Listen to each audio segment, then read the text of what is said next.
He is a gold medalist engineer and served many organizations in different capacity, and then taken voluntary retirement from Indian Railways.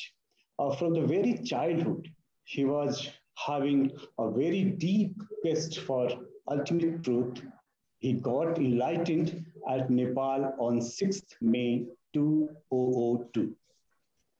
He designed programs and techniques to get rid of all miseries, to uplift the consciousness of every human being.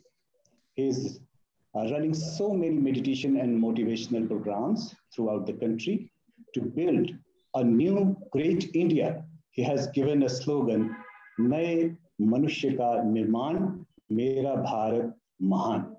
नया मनुष्य, a new human being, means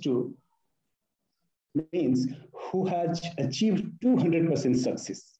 And it is bifurcated into two sections: 100% success of this world in any of the field, plus 100% success of spiritualism, that is to achieve a state of ultimate bliss and peace simultaneously. He is running a non-profit organization, Anandam Foundation, to encourage the youth. He visits schools, colleges, and university, and he's continuously doing this in this journey.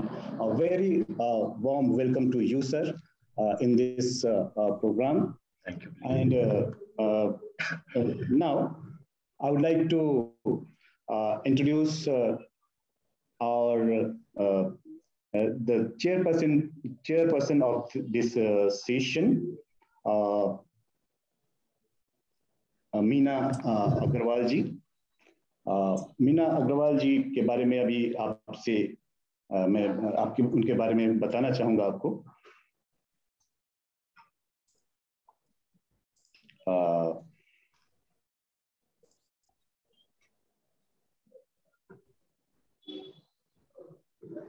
Dr. Meena Agrawal is electrical engineer by profession.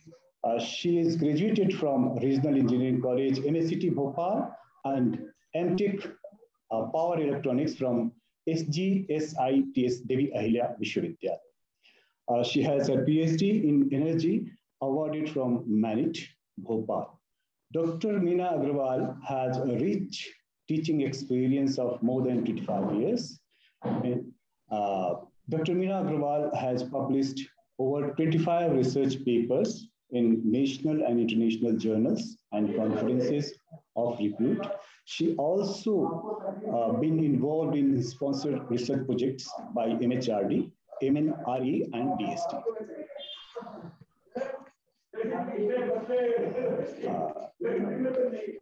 She is a fellow member of Institution of Engineers, member International Association of Engineers, and life member of Indian Society for Technical Education.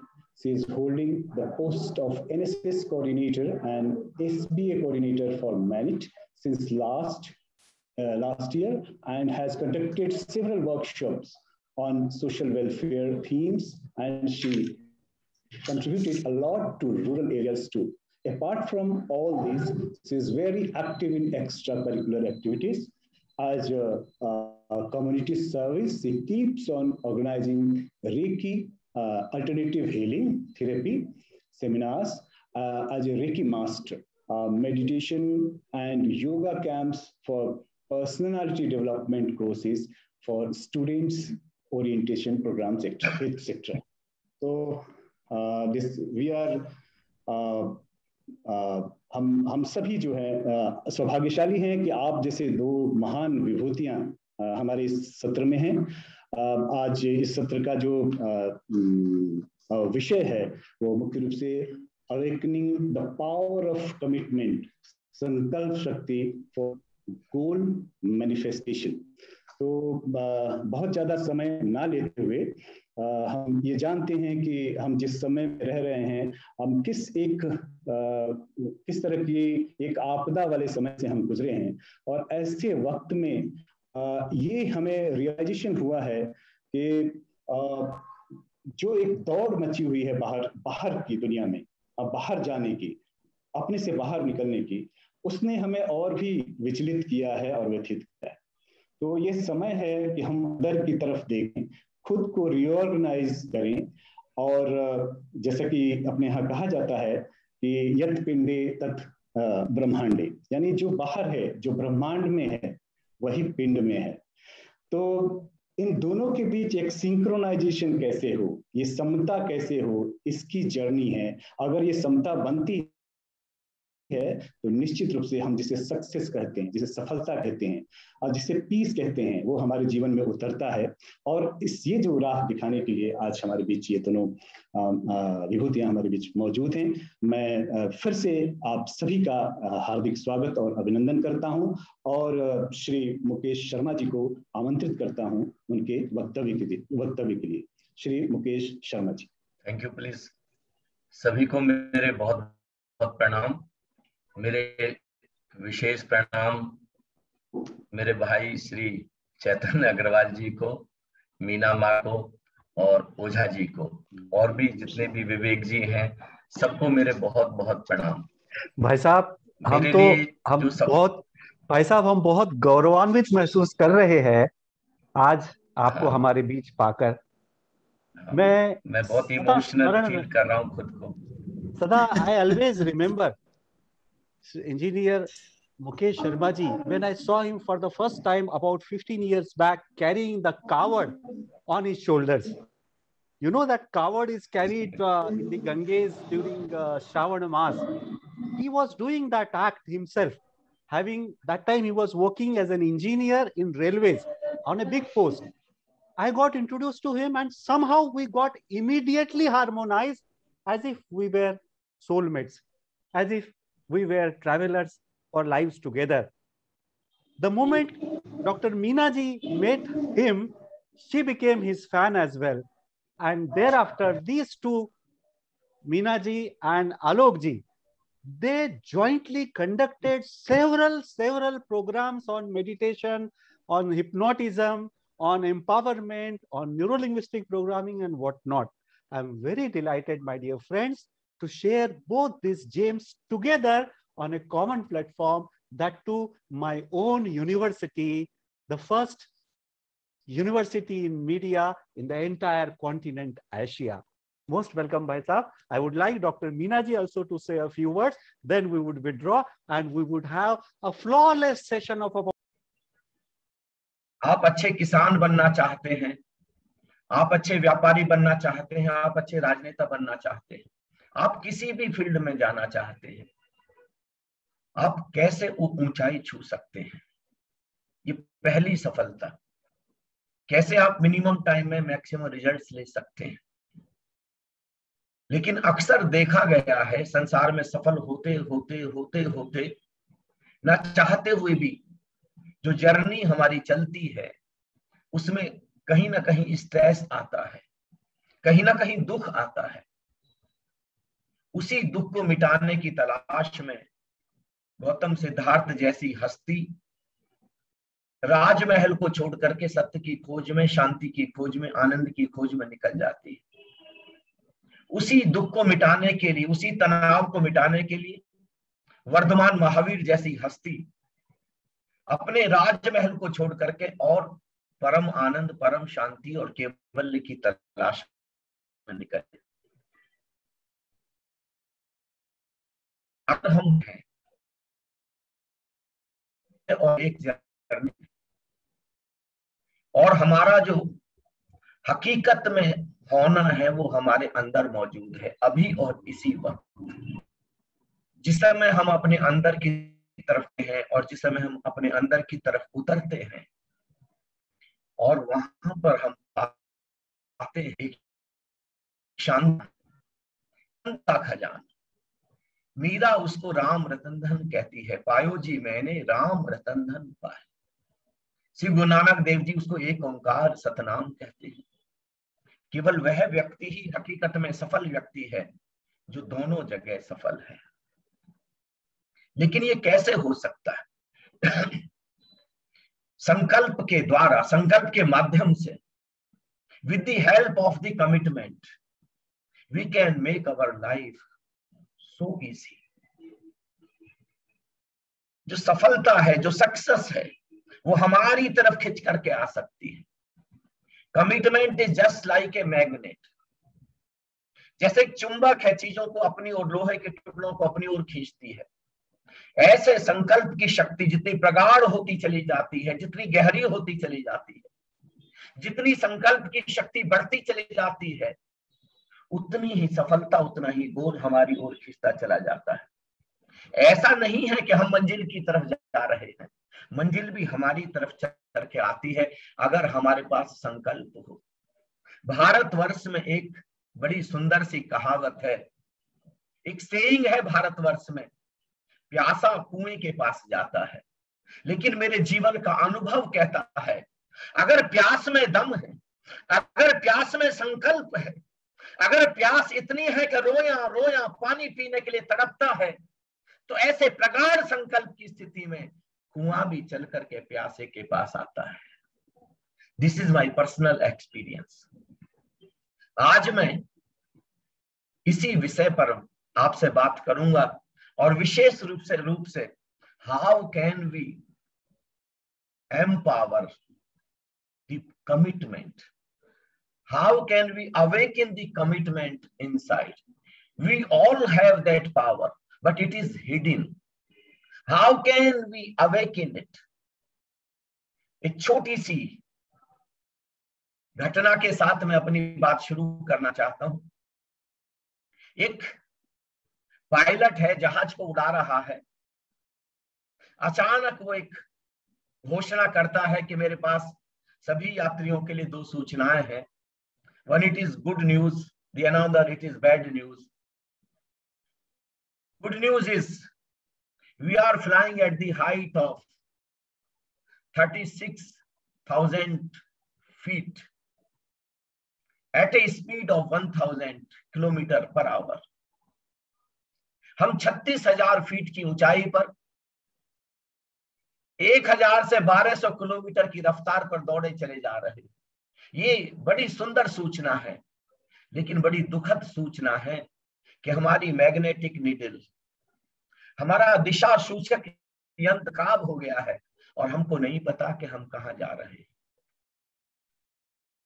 बहुत सारे लोगों के साथ दुनिया में ये बड़ी दिक्कत है. विशेष रूप से मैं भारतवर्ष के बच्चों को कहना चाहता हूं, जब पहले कदम पर आप घर से बाहर निकल रहे हैं तो आपको पता होना चाहिए कि आपकी दिशा क्या है, आपको जाना कहां, पहुंचना कहां है आपको. आप रेलवे स्टेशन पर भी जाते हैं तो रेलवे स्टेशन पर भी जो टिकट क्लर्क हैं वो आपसे पूछते हैं, जब आप उनको पैसा देते हैं कि मुझको टिकट दे दें, तो आपसे वो पूछते हैं कि कहाँ का टिकट, कहाँ जाना है. अगर आपको नहीं बता पाते कि आपको कहाँ का टिकट चाहिए, तो फिर वो आपको या तो प्लेटफॉर्म टिकट दे देंगे या फिर वो आपको आगरा का टिकट दे देंगे कि भाई साहब को आगरा जाने की जरूरत है. दिशा का तय होना. अगर आपको पता है कि आपको कन्याकुमारी पहुंचना है, अगर आपको पता है कि आपको सिंगापुर पहुंचना है, अगर आपको पता है कि आपकी मंजिल न्यूयॉर्क पहुंचना है, आप बड़े धीरे धीरे, बड़े आराम से, एंजॉय करते हुए, कम स्पीड पर ही आप चलें. रोजाना थोड़ा ही चलें, लेकिन रोजाना थोड़ा चलते चलते भी आप एक दिन आखिर मंजिल पर पहुंच जाएंगे.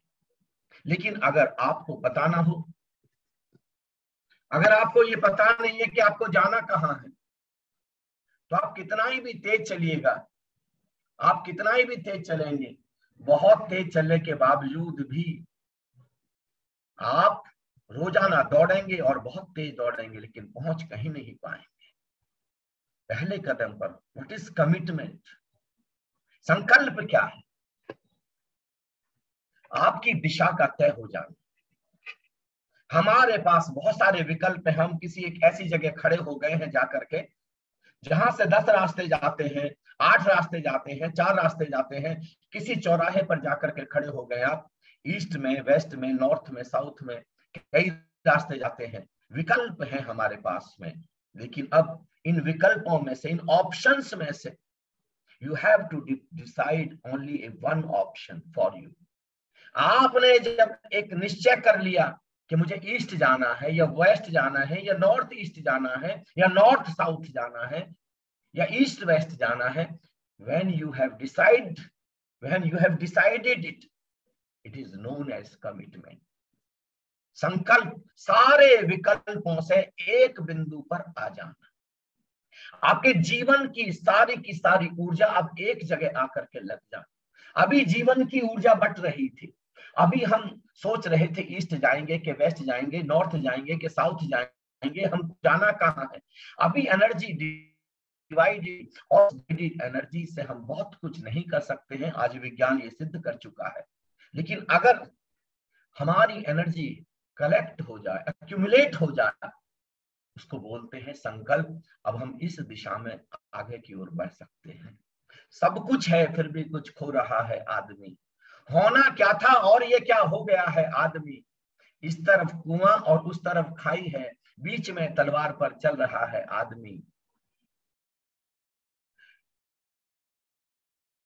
यूं ही आंखें मूंद कर और सपनों में डूब कर बारूद के ढेर पर रहा है आदमी। दूर से आता है और पास से चुभाता है, कैक्टस के झाड़ जैसा हो गया है आदमी। चाहे जो कर सकता है और चाहे जो बन सकता है, आदमी भर हो नहीं पा रहा है आदमी। हम इंसान नहीं बन पा रहे हैं। कौन है इंसान? जिसके पास संकल्प है, जिसके पास संकल्प की शक्ति है, जिसने अपने संकल्प की शक्ति को जगाना शुरू कर दिया है। वो जो भीतर सुषुप्त अवस्था में, सोई हुई अवस्था में, जो स्लीपिंग स्टेट में हमारी पावर ऑफ कमिटमेंट है, जिसने उसको पहचाना और उसको जगाना शुरू कर दिया, पहली बार वो इंसान तब बनता है। मैं एक छोटी सी घटना आपको शेयर करना चाहता हूं, आपके साथ साझा करना चाहता हूं। छोटी सी घटना ओशो के जीवन की है। ओशो का नाम हम सब ने सुना है। अपने प्रवचन में, अपनी कहानियों में, अपने बातों में, अपने संस्मरण में जीवन की उन्होंने घटना का जिक्र किया है। मुझे बहुत पसंद है ये घटना, मैं आपसे कहना चाहता हूं, कृपया गौर से सुने। एक बहुत शानदार, बहुत अनूठा बगीचा है। बगीचा क्या, जंगल है जिसमें अनगिनत पेड़ हैं, लाखों लाखों पेड़ हैं। उस बगीचे को, उस जंगल को देखने की ओशो की बड़ी इच्छा है, लेकिन कभी संयोग नहीं बना। एक रात एक वो रेस्ट हाउस में रुकते हैं और उनको पता चलता है कि जिस जंगल को वो घूमना चाहते हैं, वो जंगल बिल्कुल पास में ही है, बिल्कुल नजदीक है। वो सुबह बहुत जल्दी जग जाते हैं और जब तक आकाश पर लालिमा छाती है, जब तक सूरज की किरणें अटखेलियां करती हैं, तब तक वो उस जंगल में पहुंच जाते हैं और वो जंगल को घूमना शुरू करते हैं। बड़े अभिभूत हैं, बड़े हैरानी के साथ जंगल को देखते हुए चले जा रहे हैं। ऐसी कोई वैरायटी नहीं है, हर वैरायटी के वहां पर पेड़ हैं, हर तरीके के वहां पर फलों वाले हैं, फूलों वाले पेड़ हैं। वहां पर कुछ पेड़ों पर फल आए हैं, कुछ पेड़ों पर फल नहीं आए हैं, कुछ पेड़ों के पत्ते गिर गए हैं, कुछ पर बहुत ज्यादा घने पत्ते आए हुए हैं, कुछ के पत्ते बहुत ज्यादा हरे हैं और कुछ के पत्ते इतने हरे नहीं हैं। किसी के ऊपर सफेद फूल हैं, किसी के ऊपर पीले फूल हैं, किसी के ऊपर लाल फूल है। ओशो सारा जंगल देखते चले जा रहे हैं। सोचा था कि अभी 2 घंटे में वापस आ जाऊंगा, लेकिन सुबह से कब 3-4 घंटे बीत गए पता ना चला। वहीं से एक अमरूद तोड़ करके खा लिया है, वहीं से एक केला तोड़ करके खा लिया है जब भूख लगी है। घूमते जा रहे हैं। ये जंगल इतना शानदार, इतना अद्भुत है कि इसको छोड़ करके जाने की इच्छा भी नहीं होती है। सुबह से दोपहर हो जाती है, फिर दोपहर ढलने लगती है और अब धीरे धीरे शाम भी आने लगती है। अब वहां का जो माली है, वो माली कहता है कि महाराज अब आपको लौट करके जाना पड़ेगा, अब रात हो गई है, रात में यहाँ पर जंगल में किसी को रहने के लिए हम इजाजत नहीं दे सकते। ओशो अब माली के साथ वापस लौट रहे हैं और ओशो माली से पूछते हैं, मेरे प्यारे मित्र, इतने सारे पेड़ों को देख करके, इतनी सारी वैरायटीज को देख करके मेरे भीतर एक प्रश्न पैदा हो गया है, क्या तुम मेरे प्रश्न का उत्तर दे सकते हो? वो कहता है कि आप बताएं। वो कहते हैं, क्या सब पेड़ों के लिए तुम अलग अलग ग्रहों से, अलग अलग प्लेनेट से जाकर के मिट्टी लेके आए हो, जो सब इतने अलग अलग हो गए हैं, अलग अलग किस्मों के, अलग अलग वैरायटीज के। वो कहता है महाराज आप कैसी बात करते हैं, ये मध्य प्रदेश का जंगल और ये मध्य प्रदेश की मिट्टी है, हम अलग से कहां से मिट्टी लेकर के आएंगे। ओशो कहते हैं क्या सूरज सबको अलग अलग रोशनी देता है, क्या चांद सबको अलग अलग चांदनी देता है, क्या सितारे सबके लिए अलग जगमगाते हैं, क्या बादल सबके लिए अलग अलग गरजते हैं, और क्या बादल सबके लिए अलग अलग पानी बरसाते हैं, क्या तुम ट्यूबवेल से अलग अलग सबके लिए पानी देते हो, या फिर हवाएं सबके लिए अलग अलग बहती हैं, या मौसम, ये जलवायु, वेदर सबके लिए अलग अलग है क्या। वो कहता है माली महाराज आप शर्मिंदा कर रहे हैं, एक ही सूरज, एक ही मिट्टी, एक ही पानी, एक ही आकाश, एक ही बादल, एक ही चांद, एक ही सितारे, एक ही जलवायु, everything is same for each and every. लेकिन ओशो कहते हैं अगर सब कुछ एक जैसा है तो सारे पेड़ एक जैसे क्यों नहीं है, फिर सब एक से होने चाहिए थे। लेकिन माली कहता है महाराज सब कुछ तो एक जैसा है, लेकिन एक चीज है जो अलग है, और उस एक अलग चीज की वजह से ये सारे पेड़ अलग अलग हो गए हैं, वैरायटीज अलग अलग हो गई हैं। ओशो कहते हैं जल्दी बताओ वो एक कौन सी चीज है जो इन सब में अलग है। और माली कहता है कि महाराज इन सब के बीज अलग अलग हैं, और देखते हैं एक बीज में कितनी ताकत है, कौन सा इनबिल्ट प्रोग्राम है। एक नीम की निबोली, एक नीम का बीज, इसी मिट्टी, इसी पानी, इसी हवा, इसी जलवायु, इसी आकाश, इसी चांद, इसी सूरज, इन्हीं सितारों से वो सारे तत्व खींच लेता है जो उसके पत्तों को इतना कड़वा बना देते हैं, बाकी सब पड़ा रह जाता है। एक बरगद का पेड़ देखते हैं आप, एक छोटा सा सरसों के दाने से छोटा सा एक बीज बरगद का, उसमें कौन सी ऐसी फ्लॉपी है, कौन सा ऐसा प्रोग्राम है, कौन सा सॉफ्टवेयर है, देखते हैं वो सारे तत्व खींचता है जो उसके पेड़ को इतना विराट उस शीतल छाया में बैठ सकते हैं। एक घास का तिनका है, देखते हैं एक कड़वा करेला है, और एक आम का इतना सुंदर वृक्ष है। ये सबके बीच की ताकत अपने अंदर छिपाए हुए हैं। वो वापस आते हैं रेस्ट हाउस में। ओशो की आदत है तकिए पर सर रखते ही उनको गहरी नींद आ जाती है, लेकिन आज ओशो जान है, उनको ओशो जैसी शख्सियत को आज नींद नहीं आ रही, करवटें बदल रहे हैं। वो कहते हैं जैसे बीज है ऐसे ही मनुष्य की भी संभावना है, उसमें भी अनंत अनंत संभावनाएं छिपी हुई है। क्या मनुष्य का भी कोई बीज है? एक क्लास, एक teacher, physics, chemistry, mathematics, economics, geography, एक हिंदी, इंग्लिश, संस्कृत, एक ही टीचर रहते हैं, उसके बावजूद भी एक बच्चा सिविल सर्विसेज को टॉप करता है, एक बच्चा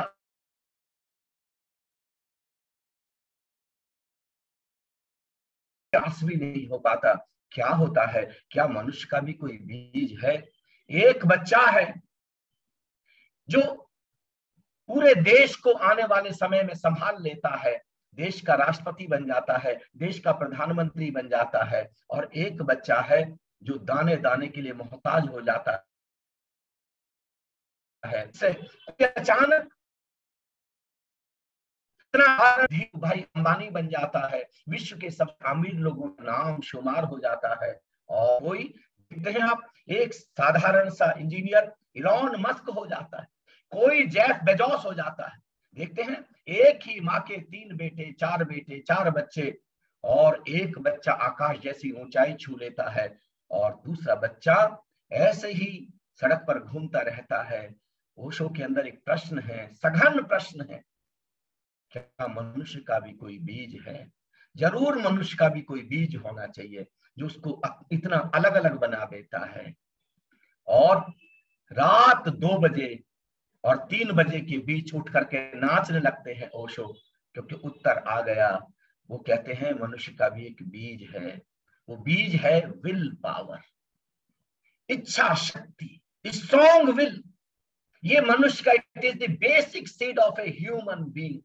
हमारे अंतरतम में जो आकांक्षा छिपी है, जो होने की, जो बनने की, हमारे अंतरतम में जो शक्ति छिपी है, जो इच्छा शक्ति, जो विल पावर है, एक दिन हम वही हो जाते हैं। ये बीज कोई साधारण बीज नहीं है।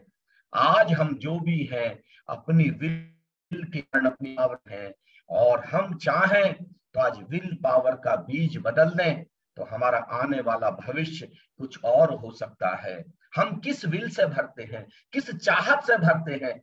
जो आज जो नशा कर रहे हैं, उन्होंने कभी चाहत की थी, वो गलियों में नारे, उन्होंने कभी ऐसी चाहत की थी, कभी ऐसी आकांक्षा की थी, उनकी विल उसी तरीके से थी, बड़ी वीक थी, बड़े कमजोर विल के लोग थे। और आज जो लोग आकाश जैसी ऊंचाई छू रहे हैं, उनकी विल बड़ी स्ट्रांग थी और उन्होंने भी कभी वैसी ही चाहत की थी। एक छोटी सी घटना मैं आपको सुनाना चाहता हूं, हकीकत की घटना। तिब्बत के एक लामा हुए। वो लामा जब 6 साल के थे, अपने माँ बाप की इकलौती संतान थे। अभी जो दलाई लामा है, जो अभी हमारे धर्मशाला में हिमाचल प्रदेश में रहते हैं, उनसे पहले एक लामा हुए हैं। उन्होंने बहुत उम्र में, करीब 85 ईयर्स की एज में अपनी ऑटोबायोग्राफी लिखी है। उसमें इस घटना का जिक्र किया है। वो कहते हैं कि जब मैं 6 साल का था, अपने माता पिता की इकलौती संतान था, और हमारा जो परिवार था बड़ा संभ्रांत परिवार था, बड़े वेल कल्चर्ड, हम बहुत ही रिच वहां के लोग थे। लेकिन एक दिन मेरे पिता ने मुझको बुलाया और मुझको कहा कि मेरे बच्चे, कल सुबह तुमको गुरुकुल में पढ़ने के लिए जाना है। अब 15 साल, for 15 years continuously you will be there at Gurukul for your studies, for your career. और 15 साल के बीच में ना तो तुम घर पर लौट करके आओगे, ना मैं और तुम्हारी माँ तुमसे मिलने के लिए जाएंगे। अब जब हमारी भेंट होगी 15 साल बाद ही भेंट होगी। बच्चा बड़ा हैरान होता है, लेकिन पिता कहते हैं कि 3 शर्तें हैं। अब 3 चुनौतियां हैं तुम्हारे सामने, 3 चैलेंजेस हैं। पहला, घर का बूढ़ा नौकर गुरुकुल छोड़ने के लिए, अगर तुम घर से निकलते समय अगर रो गए, अगर तुमने जरा सी भी अपनी वीकनेस, जरा सी भी कमजोरी सिद्ध कर दी, तो फिर इस घर के दरवाजे हमेशा के लिए तुम्हारे लिए बंद हो जाएंगे। क्योंकि हमने सदियों सदियों में, पीढ़ियों दर पीढ़ियों में भी अपने खानदान में ऐसा कोई बच्चा पैदा नहीं किया जो इतना कमजोर हो कि अपना कैरियर बनाने के लिए चला हो, अपनी लाइफ बनाने के लिए चला हो और रो जाए। हमने बड़े वीर, बड़े बहादुर, बड़े संकल्प से भरे बच्चे अपने खानदान में पैदा किए। दूसरी शर्त, जब बूढ़ा नौकर तुमको लेकर के जाएगा, दूर घोड़ा खड़ा होगा, मैं और तेरी माँ ऊपर छत से तुमको निहारते होंगे, छत पर खड़े होंगे। लेकिन अगर तुमने पलट करके देख लिया तो इस घर के दरवाजे हमेशा के लिए तुम्हारे लिए बंद हो जाएंगे। हमने अपने खानदान में पीढ़ियों दर पीढ़ियों में भी ऐसा बच्चा पैदा ना किया जो आगे बढ़ा और उसने पीछे लौट करके देखा हो, जो आगे बढ़ गया बस आगे बढ़ गया। और तीसरी शर्त, गुरुकुल के प्राचार्य, गुरुकुल के प्रिंसिपल वहां के तुम्हारा कोई एग्जाम लेंगे, तुम्हारा कोई टेस्ट लेंगे, तुम्हारी कोई परीक्षा लेंगे। वो क्या परीक्षा होगी हमको नहीं पता। अगर तुम उस परीक्षा में पास हो गए तब तुम्हारा गुरुकुल में दाखिला होगा, और अगर तुम उस परीक्षा में पास नहीं हुए तो फिर कहीं जाना, इस घर में लौट करके मत आना। बूढ़े नौकर ने सुबह को सारा सामान बच्चे का पैक किया, बच्चे को सारी शर्तें याद दिलाई। 15 साल के लिए बिछुड़ता है ये बच्चा, जी भर के अंदर से उसको रोने की इच्छा होती है, लेकिन शर्त याद आ जाती है, चुनौती याद आ जाती है। और जितने भी दुनिया के अनूठे से अनूठे लोग हैं, उनका अनुभव कहता है, अगर आप किसी चुनौती का सामना करने के लिए तैयार हैं, अगर अपने अंदर आप एक संकल्प की शक्ति को जगाने के लिए तैयार हैं, तो जितनी बड़ी चुनौती आप लेते हैं, जितना बड़ा चैलेंज लेते हैं, ठीक उसी समय उतनी विल पावर, उतनी कमिटमेंट की पावर आपके भीतर उसी क्षण पैदा हो जाती है। तत्काल नहीं रोना था तो नहीं रोया, बूढ़ा नौकर लेकर के चला, दूर घोड़ा खड़ा है, पता है माता पिता छत पर खड़े हैं, एक बार आंख भर के देख लूं, लेकिन फिर चैलेंज याद आ गया, फिर चुनौती याद आ गई। पीछे लौट करके नहीं देखा सो नहीं देखा, आगे बढ़ गया। घोड़े पर बैठ करके कुछ घंटे की यात्रा के बाद गुरुकुल पहुंचे, और गुरुकुल पर संयोग के प्राचार्य दरवाजे पर ही मिल गए, और बूढ़े नौकर ने कहा, अच्छा बच्चे अब मैं चलता हूं, क्योंकि अब तुम पास हो जाओगे तो फिर गुरुकुल में पढ़ोगे, और अगर तुम अनुत्तीर्ण हुए, फेल हो गए, तब तुम घर तो लौट के जा नहीं सकते, तो मेरे रहने का तो कोई फायदा नहीं है। एक सहारा था बूढ़ा नौकर, वह भी छोड़ करके चला गया। आप जरा कल्पना करें, 6 साल का छोटा सा बच्चा, और ये हकीकत की घटना है, मैं कोई ऐसे आपको कोई इमेजिनरी स्टोरी नहीं सुना रहा हूं। क्या परीक्षा हुई? प्राचार्य ने स्टूल बैठा दिया और कहा कि आंखें बंद कर लो, जब तक मैं ना कहूं तब तक आंखें ना खोलो, तुम्हारी यही परीक्षा है। और 3 टीचर्स निगरानी के लिए लगा दिए। उसको बच्चे को लगा 10 मिनट 15 मिनट में प्रिंसिपल आएंगे और आंख खोलने के लिए कहेंगे, लेकिन नहीं, 10 मिनट बीते, 15 मिनट बीते, आधा घंटा बीता, 1 घंटा बीता, 2 घंटे बीते, 3 घंटे बीते। एक मिठाई बेचने वाला आया, बच्चे को लगा के देखो मिठाई कैसी होती है शहर की, लेकिन चुनौती याद आ गई, आंख नहीं खोलनी थी तो नहीं खोली। 4 घंटे बीत गए। एक खिलौना बेचने वाला आया, बच्चे को सोचा, बच्चे ने, शहर में पता नहीं कितने सुंदर सुंदर खिलौने होते हैं, अगर खरीद नहीं सकता तो कम से कम दे तो सही। लेकिन फिर शर्त याद आ गई, फिर चुनौती याद आ गई, और उसी समय उतनी बड़ी आत्मा उसके भीतर पैदा हो गई, उतना बड़ा संकल्प पैदा हो गया, आंख नहीं खोलनी थी तो नहीं खोली। 5 घंटे बीत गए, गुरुकुल की छुट्टी हो गई, बच्चे कुछ बाहर निकले, किसी बच्चे ने उसका बाल खींच दिया, किसी ने उसको अंगूठे से, किसी ने उसके उंगली से टोला मार दिया, किसी ने सर पर तबला बजा दिया। बड़ा उसको अंदर से हुआ कि आंख खोलूं, कौन शरारती बच्चा एक तमाचा खींच करके लगाऊं, लेकिन फिर ये शर्त याद आ गई और आंख नहीं खोलनी थी सो नहीं खोली। 6 घंटे बीते, और 6 घंटे बाद प्रिंसिपल साहब आए, और प्रिंसिपल साहब ने कहा कि मेरे बच्चे, मेरे बेटे, तुम आंखें खोलो, तुमने सिद्ध कर दिया कि तुम संकल्पवान हो, स्वागत है इस गुरुकुल में। अब ये गुरुकुल, ये देश और तुम्हारे माता पिता तुमसे उम्मीद लगा सकते हैं कि आने वाले समय में इस देश का नाम तुम रोशन करोगे, तुम अपने जीवन के लिए और बताने कितने जीवनों के लिए एक तुम उदाहरण सामने प्रस्तुत कर सकोगे। ये संकल्प। अब तो मजहब कोई ऐसा भी लाया जाए जिसमें इंसान को इंसान तो बनाया जाए, जिन चरागों को बुझने का कोई खौफ नहीं, उन चरागों को बुझने से बचाया जाए। इंसान और इंसान के बीच हों ऐसे रिश्ते, अगर मैं रहूं भूखा तो तुझसे भी न खाया जाए। और घर से मंदिर है बड़ी दूर, चलो यूं कर लें, घर से मस्जिद है बड़ी दूर, चलो यूं कर लें। एक रोते हुए बच्चे को हंसाया जाए, एक रोते हुए बच्चे को हंसाया जाए। ऐसा हो सकता है, असली प्रार्थना हो सकती है। एक रोते हुए बच्चे को, दुखी बच्चे को हम चाहें तो आनंदित कर सकते हैं। कैसे? अगर उसके भीतर संकल्प की शक्ति को, उसके भीतर एक प्रगाढ़ इच्छा शक्ति को हम जगा दें, तो एक रोता हुआ बच्चा भी हंस सकता है, और एक हंसते बच्चे को भी हम बर्बाद कर सकते हैं, रुला सकते हैं।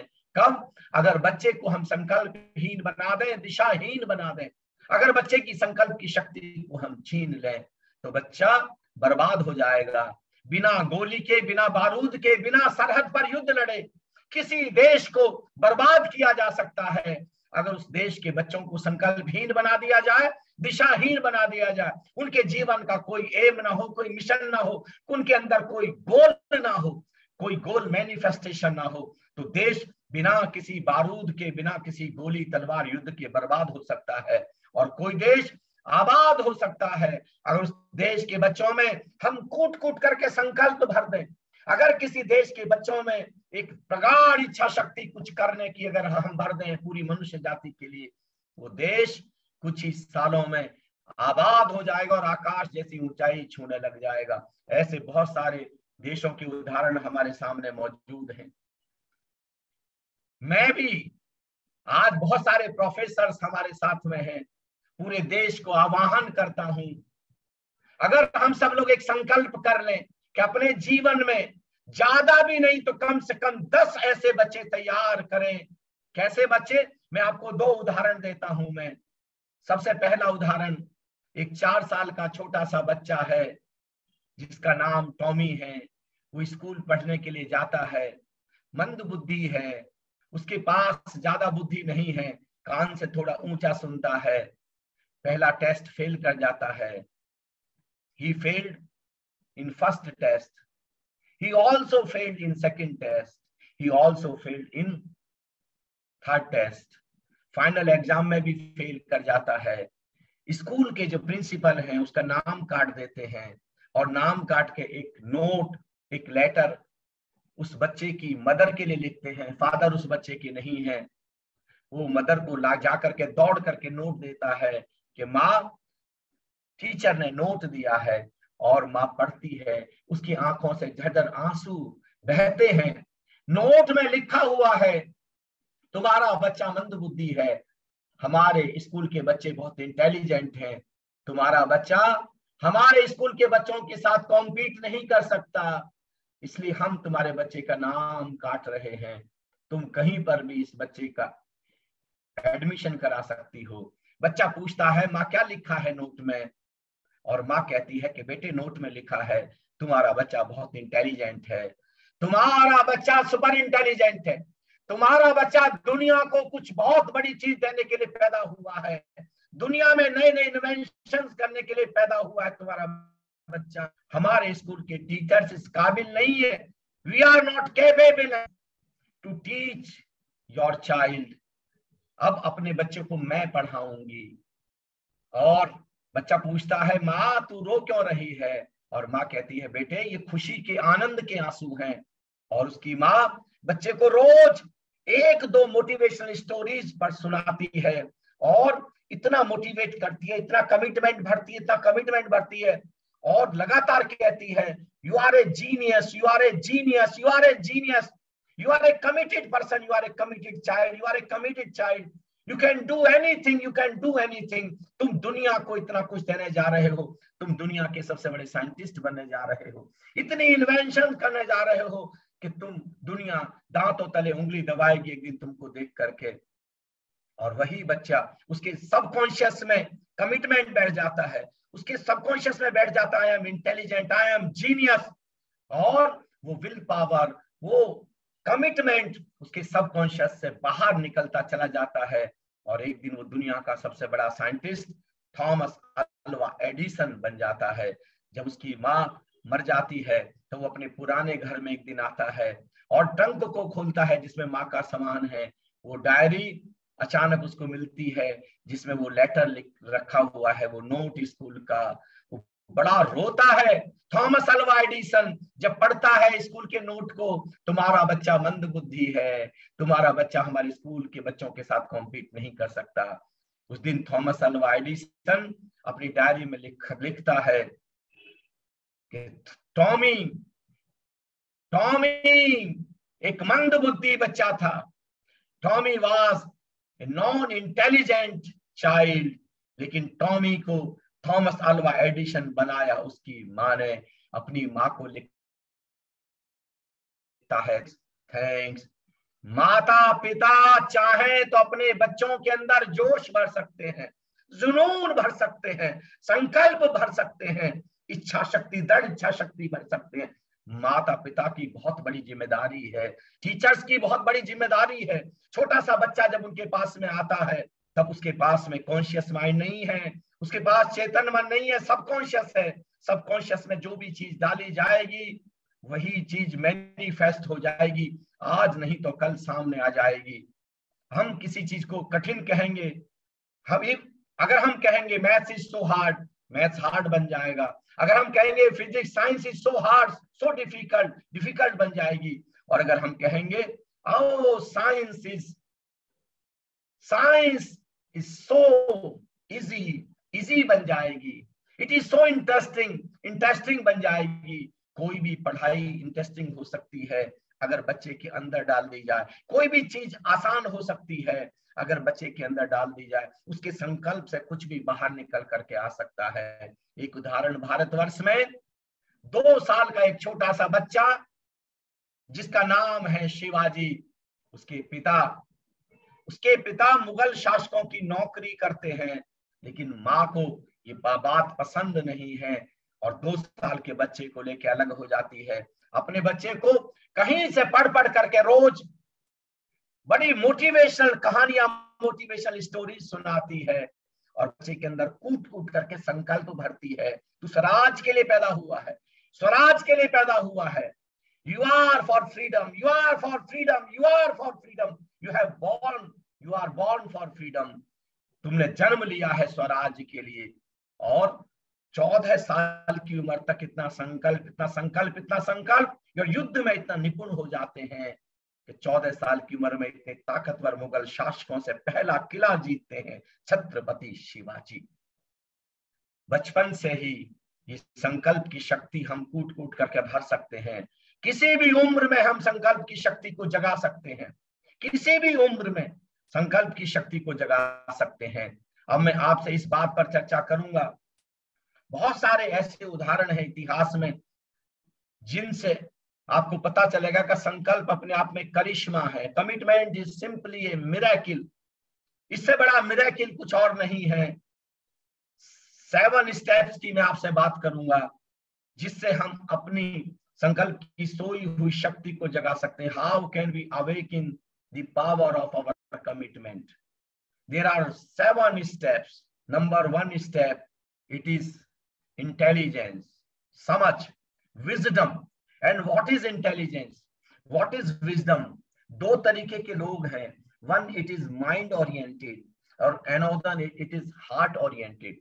कुछ लोग हैं बहुत इमोशनल हैं, बहुत भावुक हैं, हृदय से चलते हैं, बड़े प्रेम से गवर्न होते हैं। कुछ लोग हैं जो बुद्धि से, तर्क से, लॉजिक से, आर्ग्यूमेंट से सोचते हैं। जो लोग बुद्धि से सोचते हैं, तर्क से सोचते हैं, वो सोचते जाते हैं। कितनी बार तो ऐसा होता है कि वो पूरी जिंदगी सोचने में निकाल देते हैं, लेकिन वो कोई डिसीजन नहीं ले पाते। और कुछ लोग हैं बिना सोचे, बिना विचारे, बिल्कुल भावुकता में, इमोशंस में बह करके अचानक वो डिसीजन ले लेते हैं और उनको कई बार बहुत लॉस झेलना पड़ता है। काका हाथरसी भारतवर्ष के एक कवि हुए हैं, कहते हैं, बिना विचारे जो करे सो पाछे पछताए, काम बिगाड़े आपना जग में होत सहाय। What is intelligence? ये समझ क्या है? जहां पर तर्क पर बात ठीक बैठती है, जहां पर आपका माइंड, आपका ब्रेन कहता है कि ये बात जच रही है मुझको, ये बात बिल्कुल ठीक है, लेकिन जहां पर हार्ट भी अपनी मोहर लगाता है, हार्ट भी गवाही देता है, जहां पर हार्ट विटनेस बनता है, वो दोनों का जो बैलेंस है, the balance of mind and heart, the balance of thoughts and emotions both, it is known as the intelligence। वहां पर अब आप किसी एक रास्ते पर चल सकते हैं, सैकड़ों रास्ते, जिस एक रास्ते पर चलने के लिए आपका दिल भी गवाही दे रहा है और आपका मन भी गवाही दे रहा है, वो रास्ता आपके लिए ठीक हो सकता है, लेकिन इतना भर पर्याप्त नहीं है। इससे कमिटमेंट अच्छे से जो पावर है वो अवेकन नहीं होगी। अभी भी कितने लोगों को नहीं पता, कितने लोगों को नहीं पता, सबको पता है कि एक दिन मौत आ जाएगी। और here on this planet Earth we are for self realization। Ram नाम सत्य है, सत्य बोलो गत्य है। अर्थी के पीछे सबको याद दिलाया जा रहा है। किसको नहीं पता? We have to know the ultimate truth, we have to know the ultimate wisdom। सबको पता है, लेकिन उसके बावजूद भी साहस नहीं जुटा पाते। The second step for awakening the power of commitment is courage। साहस। और किस चीज का करेज? इसके ऊपर मैं विशेष रूप से आपसे बात करना चाहता हूं। ज्यादातर लोग जो गड़बड़ करते हैं वो सेकंड स्टेप में करते हैं, वो साहस नहीं जुटा पाते, वो हिम्मत नहीं जुटा पाते। सबसे पहला उदाहरण मैं देता हूं आपको, महात्मा गांधी, भारतवर्ष के एक बहुत ही महत्वपूर्ण व्यक्तित्व। महात्मा गांधी का अतीत देखें, जब वो पढ़ते थे स्कूल में या जब वो पढ़ते थे डिग्री में, तो उस समय कहा जाता था अगर क्लास में 50 स्टूडेंट्स हैं तो उनका नंबर पीछे से 1 या 2 रहता था। He was the last student of his class. In each and every class. He was not an intelligent student. ऐसा उनके बारे में कहा जाता है। भारतवर्ष में उन्होंने वकालत करने की कोशिश की, वो नहीं चली। साउथ अफ्रीका गए और साउथ अफ्रीका जाने के बाद में एक दिन अचानक ट्रेन से उठा करके अंग्रेजों ने उनको ट्रेन से फेंक दिया, निकाल करके फेंक दिया। और वह इंसान जो इतना डरपोक था, जिसका अतीत, जिसका पास्ट पूरी तरीके से डर से भरा हुआ था, जिसमें कोई सक्सेस नहीं थी, जो कोई बहुत इंटेलिजेंट नहीं था, और अचानक सारे अतीत को झटक देता है, अपने सारे पास्ट को भूल जाता है और कहता है अंग्रेजों, तुमने ट्रेन से बाहर मुझको उठा करके फेंका, मैं एक दिन भारत से ही तुमको उठा करके फेंक दूंगा, भारत से मैं तुमको विदा कर दूंगा। और वो सब भारत में आते हैं और एक स्वतंत्रता का आंदोलन छेड़ते हैं। और आप अच्छे से जानते हैं 15 अगस्त 1947 भारत आजाद होता है, उनका सपना पूरा होता है। पहला साहस, the first courage is freedom from the past. Past से मुक्त हो जाएं, अतीत से। हो सकता है अतीत में आप दुखी हो सकता है अशांत हो सकता है बेचैन हो सकता है आपके जीवन में सक्सेस ना हो, लेकिन आप यहाँ एक नया कदम उठा सकते हैं और एक नए संकल्प से भर सकते हैं। This is the courage. एक एग्जाम्पल मैं आपको देता हूं। It was 1914 Thomas Alva Edison research work कर रहे थे और अचानक उनकी फैक्ट्री में आग लग गई, फैक्ट्री जल करके राख हो गई। वहां जो स्टाफ था, उनके जो कर्मचारी थे, जो उनके जूनियर साइंटिस्ट थे, जो उनके साथ साथ रिसर्च फेलोज थे, वो सब बिल्कुल परेशान हो गए, वो स्ट्रेस में चले गए, करीब करीब वो डिप्रेशन में चले गए। लेकिन थॉमस अल्वा एडिसन उठे और नाचे, सेलिब्रेट किया, थैंक्स किया, दोनों हाथ आकाश में उठा करके, थैंक्स थैंक्स थैंक्स, परमात्मा का थैंक्स किया। लोग भी हैरान थे कि आप थैंक्स इसलिए कर रहे हैं, लेकिन थॉमस अल्वा एडिसन कहते हैं परमात्मा ने हमारी सारी पुरानी गलतियों को जला करके राख कर दिया, मैं इसलिए थैंक्स कर रहा हूं। अब यहां से हम एक नई संभावना की तलाश करेंगे। और उन्होंने फिर खोज शुरू कर दी, फिर उन्होंने रिसर्च शुरू कर दी, और कहा जाता है फैक्ट्री जलने के केवल 3 हफ्ते बाद उन्होंने फोनोग्राफ की खोज की। इतने बड़ी खोज उन्होंने की, फोनोग्राफ, इतना सुंदर रिसर्च उन्होंने किया। एक साहस है अतीत से मुक्त हो जाना, और एक साहस है नई संभावनाओं की तलाश करना, नई संभावनाओं की तलाश करें। आज तक जो भी हुआ हमारे जीवन में उसको नहीं बदला जा सकता। हमारा जीवन अच्छा था, हमारा जीवन बुरा था, हमारा जीवन प्रेम से भरा था, हमारा जीवन नफरत से भरा था, हमारा जीवन शुभ से था या अशुभ से, हार से या जीत से, सौभाग्य से या दुर्भाग्य से, हमारा जीवन अंधेरे से भरा था कि उजाले से भरा था। आज तक जो भी हुआ उसको नहीं बदला जा सकता, लेकिन हम चाहें तो आज एक साहस जुटा सकते हैं और नई संकल्प, नई संभावनाओं की तलाश कर सकते हैं। एक मैं छोटा सा और आपको उदाहरण देना चाहूंगा। एक बोध कथा कभी मैंने पढ़ी थी, मुझे बहुत अच्छी लगी, मेरे हृदय के किताब पर वो अंकित हो गई। एक माली है, वो माली 2 बीज लेकर के चलता है और दोनों बीजों को कहता है कि आने वाले समय में तुम इतने शानदार पेड़ बनोगे, इतने शानदार पेड़ बनोगे, तुम्हारे ऊपर इतने इतने फूल खिलेंगे, इतने फूल खिलेंगे कि लोग देख देख करके गदगद होंगे, और हजारों हजारों लोगों की नासापुटों पे इतनी सुगंध होगी कि वो आनंद से नाच उठेंगे। एक बीज डर जाता है क्योंकि माली कहता है तुमको एक साहस जुटाना होगा, तुमको नीचे मिट्टी में गड्ढे में दबना होगा, अंधेरे में दबना होगा, और दूसरा साहस कि तुम्हारा जो एक खोल है, कड़ा खोल बीज का, इसको टूटेगा तो अंकुर बाहर निकलेगा। वो बीज डर जाता है और कहता है मैं अंधेरे में दबने के लिए, मैं अज्ञात में दबने के लिए तैयार नहीं हूं। और दूसरा बीज कहता है कि मुझको दबाओ गड्ढे में, मुझको दबाओ अंधेरे में, टूटने दो मेरे खोल को, चाहे कितना ही भी कष्ट क्यों ना होता हो। बहुत जल्दी मैं वसंत की खबर लेकर के आऊंगा, बहुत जल्दी मैं अंकुरित हो जाऊंगा और एक विशाल वृक्ष में तब्दील हो जाऊंगा, मेरे ऊपर फूल खिलेंगे। और वो बीज गड़ जाता है और एक नई सूचना वसंत के आगमन की लेकर के आता है, और बीजों के लिए भी संभावना लेकर के आता है। क्या है संकल्प? अज्ञात में छलांग लगाने के साहस का नाम है संकल्प। भविष्य अज्ञात है, हमारे हाथ में नहीं है, और कई बार तो जो हमारे हाथ में होता है उसको भी दांव पर लगाना होता है। उसको भी, हमको एक किसान है, देखें उसके हाथ में अभी कुछ बोरे बीज हैं, उनको बोना है, कल को उग सकते हैं, नहीं भी उग सकते हैं, लेकिन फिर भी वो बाजी खेलता है, दांव लगाता है।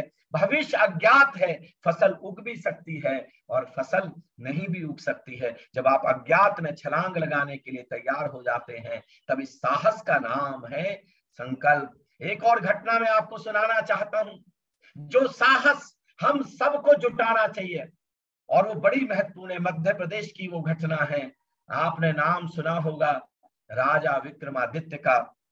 राजा विक्रमादित्य, जब उनके भाई, बड़े भाई राजा भरथरी ने राजा विक्रमादित्य को सिंहासन सौंपा, तो राजा विक्रमादित्य ने पूरे देश में, अपने पूरे साम्राज्य में ऐलान कराया कि मैं कल ही खुला दरबार लगाऊंगा। उस खुले दरबार में कोई भी मुझसे मिलने आ सकता है, कोई भी अपनी बात कह सकता है, कोई भी सुझाव दे सकता है, कोई भी देश के लिए उपहार दे सकता है, राजा से अपने दिल की बात कहने का साहस जुटा सकता है। और वो खुला दरबार अगले दिन से लगना शुरू हो गया। कहते हैं जब पहले दिन वो दरबार लगा, एक फकीर, साधारण सा दिखने वाला फकीर आया। राजा विक्रमादित्य ने उसकी तरफ देखा, वो एक विक्रमादित्य ने पूछा क्या कहना है, और फकीर कहता है इशारे से कि कहना तो कुछ नहीं, कुछ देना है। उसने एक भेंट दी, और भेंट क्या दी? एक जंगली सा साधारण सा दिखने वाला फल। विक्रमादित्य मुस्कुराया, इतनी दूर से आए जंगल से और इतना साधारण सा फल लाए। विक्रमादित्य ने जो पास में बैठा था वजीर, उनको दे दिया, और अगले दिन का फिर दरबार शुरू हुआ। हैरानी की बात, नेक्स्ट डे फिर वही फकीर आया, वही जंगली फल, फिर थर्ड फोर्थ डे, ये सिलसिला साल, 2 साल, 3 साल, 4 साल नहीं, ये सिलसिला 10 साल तक चला। कमाल की बात थी, विक्रमादित्य रोज दरबार लगाते थे, और जब भी विक्रमादित्य दरबार लगाते थे, वो फकीर अवश्य आता था और वो जंगली फल लेकर के आता था और विक्रमादित्य को देता था। संयोग की बात, 10 साल बाद विक्रमादित्य ने एक बंदर पाला हुआ था। उनका बड़ा प्रशिक्षित, बड़ा शानदार एक बंदर उनके पास में था, बहुत ही ट्रेंड। वो बंदर को अपने साथ लेकर के आए। उस दिन जब खुले दरबार में बंदर इस स्टूल पर बैठा था, और जब जंगली फल फकीर ने ला करके दिया, फकीर की वही मुस्कुराहट, और विक्रमादित्य भी वही जैसे कटाक्ष में मुस्कुराए हों कि इतनी दूर से आते हो और लाते भी क्या हो, एक जंगली सा दिखने वाला साधारण सा फल। और उस दिन वजीर को न दे करके, सेनापति को न दे करके वो फल बंदर को दे दिया, और जैसे बंदर की आदत है, बंदर ने तुरंत उसको मुंह से काटा, और जैसे ही मुंह से काटा, वो फकीर तो वापस लौट गया, लेकिन उस फल में से एक बेशकीमती हीरा निकला। इतना सुंदर, इतना कीमती हीरा कि विक्रमादित्य तो चौंक गए। और उनको तब पहली बार पता चला ये जो साधारण सा फल दिखता था ये फल कोई साधारण फल नहीं है, और ये जो फकीर साधारण दिखता है ये फकीर भी कोई साधारण फकीर नहीं है, जरूर कोई राज छिपा है। वजीर से पूछा वो जो फल तुमको मैं रोज देता था वो कहाँ रखे तुमने? और कहा कि मैं तहखाने में, आप देते थे मैं तहखाने में गिरवा देता था, जल्दी से खुलवाओ। वो जो बेसमेंट पर एक स्टोर था उसको खुलवाया गया, सारे फल सड़ चुके थे, लेकिन सड़े फलों में से भी हजारों हजारों हीरे जगमगा रहे थे। राजा विक्रमादित्य दौड़ा और दौड़ करके राजधानी के बाहर जाकर के फकीर को पकड़ा और फकीर के चरणों में राजा विक्रमादित्य झुक गए और कहने लगे आप कोई साधारण इंसान नहीं हो सकते, बताएं आपका आने का उद्देश्य क्या था? सबसे पहले तो जंगली फल लाते थे, साधारण सा दिखने वाला फल,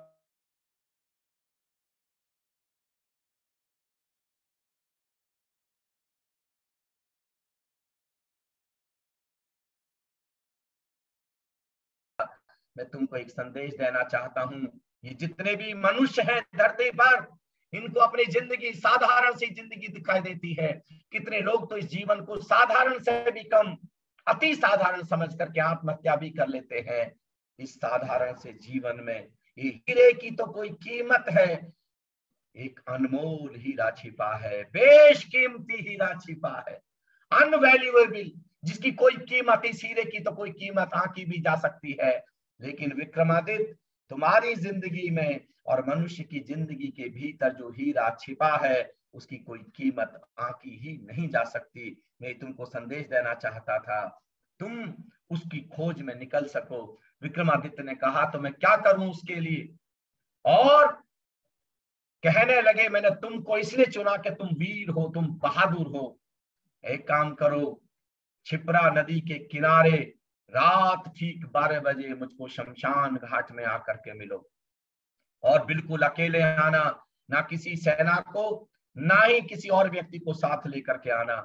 विक्रमादित्य को नींद नहीं आई, करवटें बदलते रहे, डरते रहे, डर लगता, कई बार सोचते कि ना जाऊं, क्या करूंगा, फकीर का क्या भरोसा, और वो भी रात 12 बजे शमशान घाट में, पता नहीं क्या हो जाए, वापस भी लौट पाऊंगा कि नहीं लौट पाऊंगा। लेकिन फिर भी 11 बजते बजते अचानक अंदर से एक शक्ति जगी और अंदर से एक निर्णय आया, मुझको चलना है, डर के बावजूद भी चलना है।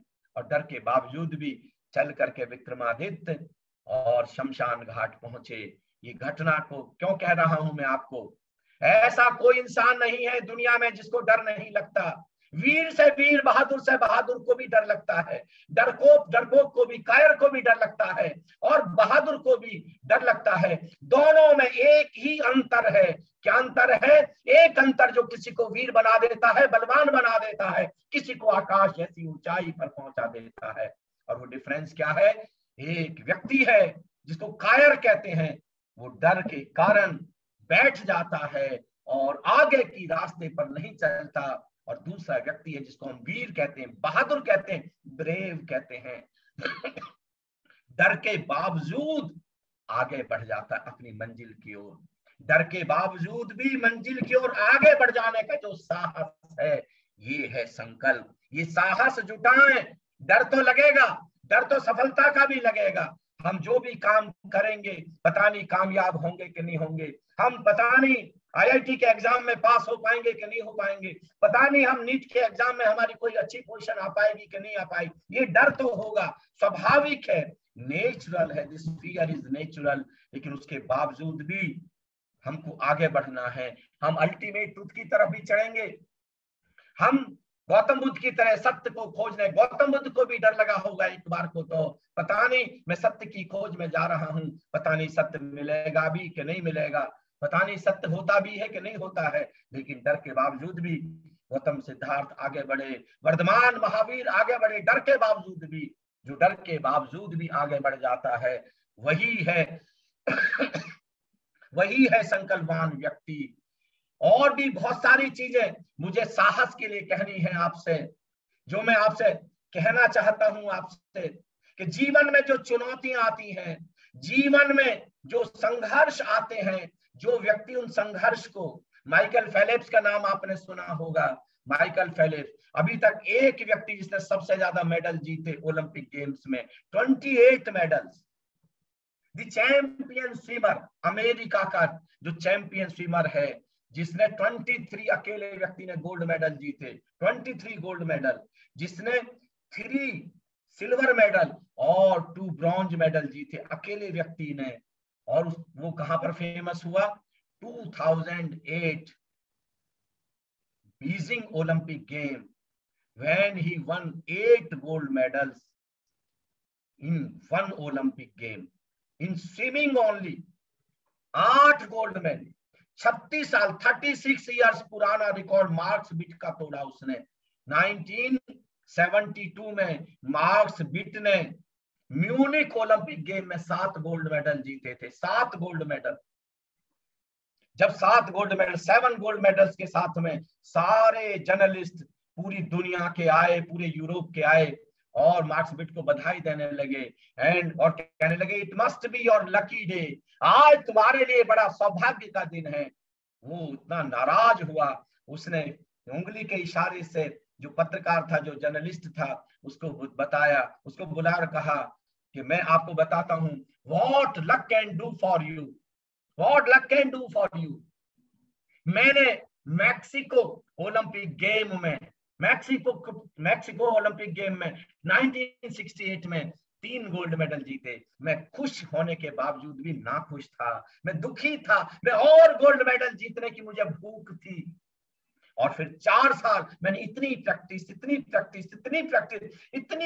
की, 10,000 आवर्स की प्रैक्टिस की, 10,000 आवर्स, यानी 8 hours per day, no Saturday, no Sunday, no holiday. कहता है मार्क्स बिट, कहता है 8 घंटे डेली 4 साल के लिए तुम केवल पानी में, स्विमिंग पूल में बैठ जाओ, तुम्हारा जो जिस्म है वो सिकुड़ जाएगा। लेकिन मैं 10,000, एक एथलीट केवल 15 सेकंड की, 20 सेकंड की, 10 सेकंड की परफॉर्मेंस के लिए 15 साल प्रैक्टिस करता है, कितने संकल्प के साथ में। कहते हैं माइकल फेलिप्स जब ओलंपिक में भाग लेने जा रहा था, उसका सपना था सबसे ज्यादा गोल्ड मेडल जीतने का, मार्क्स बिट का रिकॉर्ड तोड़ने का। और उसके ठीक 6 महीने पहले उसके हाथ में फ्रैक्चर हो गया, प्लास्टर हाथ में बंध गया। डॉक्टर्स ने कह दिया अब तुम पानी में नहीं उतर सकते, प्रैक्टिस नहीं कर सकते। और हाथ जुड़ने के बाद भी हाथ में उतनी ताकत आएगी कि नहीं आएगी, गारंटी नहीं है। लेकिन कहते हैं माइकल फेलिप्स उसके बावजूद भी पानी में उतर गया। वो हाथ से प्रैक्टिस नहीं कर सकता था, हाथ ऊपर करके वो पैर चलाता, पैरों से मारता, दोनों पैरों को चलाता, दोनों पैर इतने मजबूत हो गए। कहते हैं 8वां गोल्ड मेडल जो माइकल फेलिप्स ने जीता, वो 200 मीटर, 100 मीटर बटरफ्लाई, उसमें सेकंड के 100वें हिस्से से, 100th part of the second, इतने से गोल्ड मेडल जीता। और उसका जो फोर्स था वो पैर से ही लगा, वो जो उसने दिखाया था। उसके जीवन में एक चुनौती आई थी, हाथ टूट जाना, उसका सारा सपना चकनाचूर हो गया। वो जो सपना देख रहा था, कितने सालों से प्रैक्टिस कर रहा था, लेकिन उसने अपने सपने को टूटने नहीं दिया। चुनौतियां आएंगी, मुश्किलें आएंगी, संकल्प इसी का नाम है। हर मुश्किल को, हर चुनौती को, जैसे पत्थर रास्ते में होते हैं ना, जब आप पत्थरों को भी सीढ़ियां बनाते चले जाते हैं और सीढ़ी पर पैर रखते हुए आगे बढ़ जाते हैं, हर चुनौती को सीढ़ी बना लें, हर मुश्किल को सीढ़ी बना लें और आगे बढ़ जाएं। इसी साहस का नाम है संकल्प। मुझे बहुत सारी चीजें आपसे बात करनी है, लेकिन समय शायद इतना मुझको परमिट नहीं करेगा कि मैं आपसे बहुत सारी बातें कर सकूं। मैं एक और बहुत महत्वपूर्ण, विशेष रूप से अपने बच्चों के लिए इस प्लेटफॉर्म के माध्यम से मैं अपने बच्चों के लिए कुछ विशेष कहना चाहता हूं। एक रेगिस्तान है, रेगिस्तान में एक युवक जा रहा है, जैसलमेर इलाके में। वो रास्ता भटक जाता है और चलते उसका पानी खत्म हो जाता है। उसको इतनी प्यास लगने लगती है, उसको लगता है कि अब मौत हो सकती है। तभी उसको एक झोंपड़ी दिखाई देती है। उस झोंपड़ी में वो जाता है और उस झोंपड़ी में जाकर के उसको एक उम्मीद जगती है, क्योंकि वहां पर एक हैंड पंप है, हाथ वाला नल है। अब उसको लगता है यहाँ पर मेरी प्यास बुझ सकती है। वो हैंड पंप को चलाता है और बड़ा निराश हो जाता है, क्योंकि हैंड पंप में पानी नहीं है। वो ऐसे ही निराशा में फर्श पर गिर जाता है और उसकी आंखें जब ऊपर फर्श के ऊपर को उठती हैं तो एकदम से उम्मीद से फिर उठता है, क्योंकि ऊपर एक पानी की बोतल लटकी हुई है। उस बोतल को उतारता है, वो पूरा का पूरा एक बैग है, उसमें एक लेटर लिखा हुआ है। उस लेटर में लिखा है, इस पानी को पीने के लिए नहीं, इस पानी को नल चलाने के लिए उपयोग करें। अब देखें, उसके पास में दो विकल्प हैं। अब या तो इस पानी को पी जाए और अपनी तृषा बुझा ले, अपनी प्यास बुझा ले, या इस पानी को पहले हैंड पंप में डाले और हैंड पंप में डालने के बाद में उसको चलाए। उसके अंदर एक द्वंद्व चलता है, अंतर्द्वंद चलता है। वो फिर भी अपने अंतस को जिताता है और पानी को हैंड पंप में डाल करके चलाता है। वो 1 2 3 और अचानक ताजा पानी निकलना शुरू हो जाता है। वो पानी निकालता है, थोड़ी देर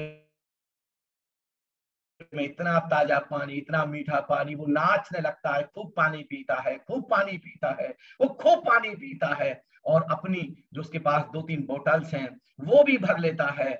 और उसको एक और बहुत सुंदर चीज मिलती है, उसी बोतल के पास में एक दूसरा बैग टंगा है, उस पर वहां से बाहर निकलने का पूरा नक्शा है, पूरा रास्ता है कि कैसे निकल सकते हैं। वो सब जब वहां से झोंपड़ी से बाहर निकलता है, बस 10-20 कदम गया है और फिर लौट करके वापस आता है, फिर उस बोतल को उतारता है। उस बोतल पर जो लिखा है, इस पानी को आप इसमें डालें, और वो लिखता है उसमें, इट रियली वर्क्स, ये हकीकत में काम करता है, भरोसा करो, विश्वास करो, ये हकीकत में काम करता है।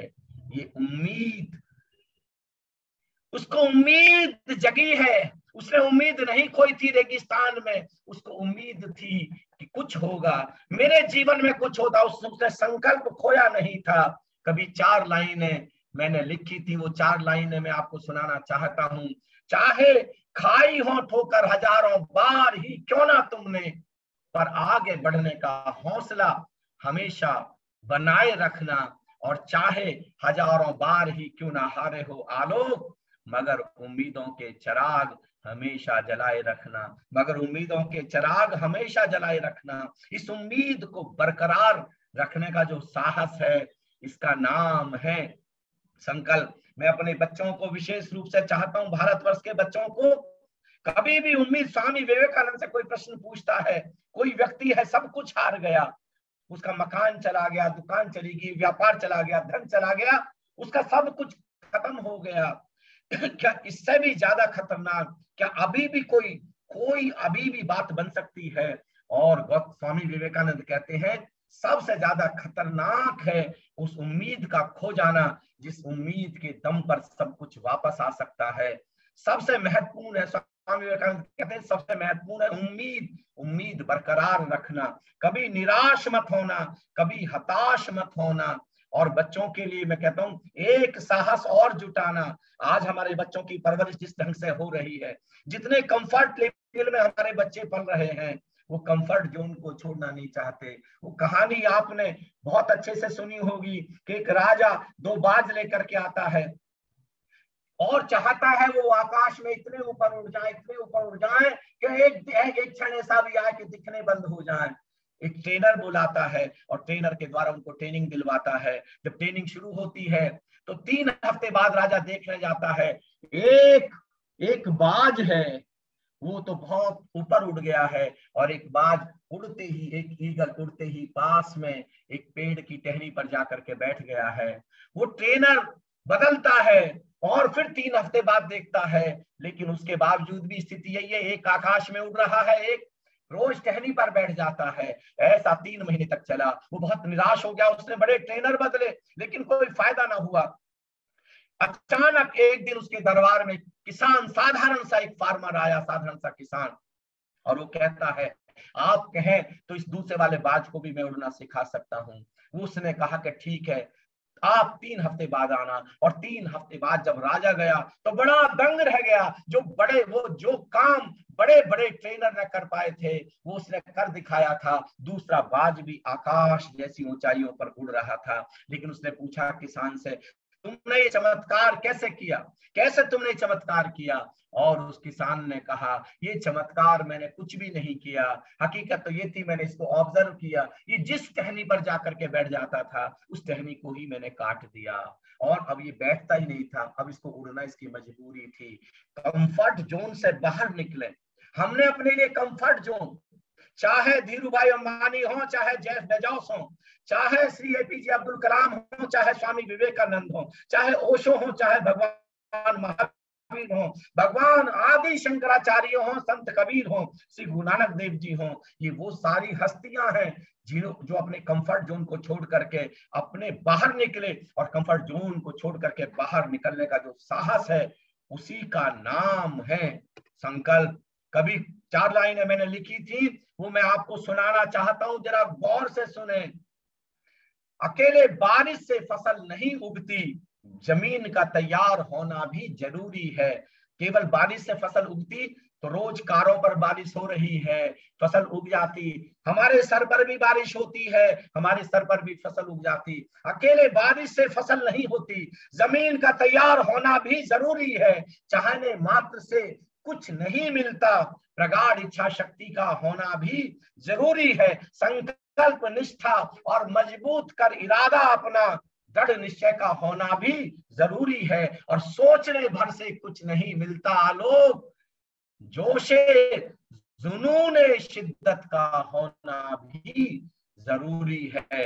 जब हमारे भीतर जोश होता है, जब हमारे भीतर शिद्दत होती है, जब हमारे भीतर एक उमंग होती है, तब हमारे भीतर संकल्प प्रगाढ़ होता है। ये 2 चीजें हमने कर ली।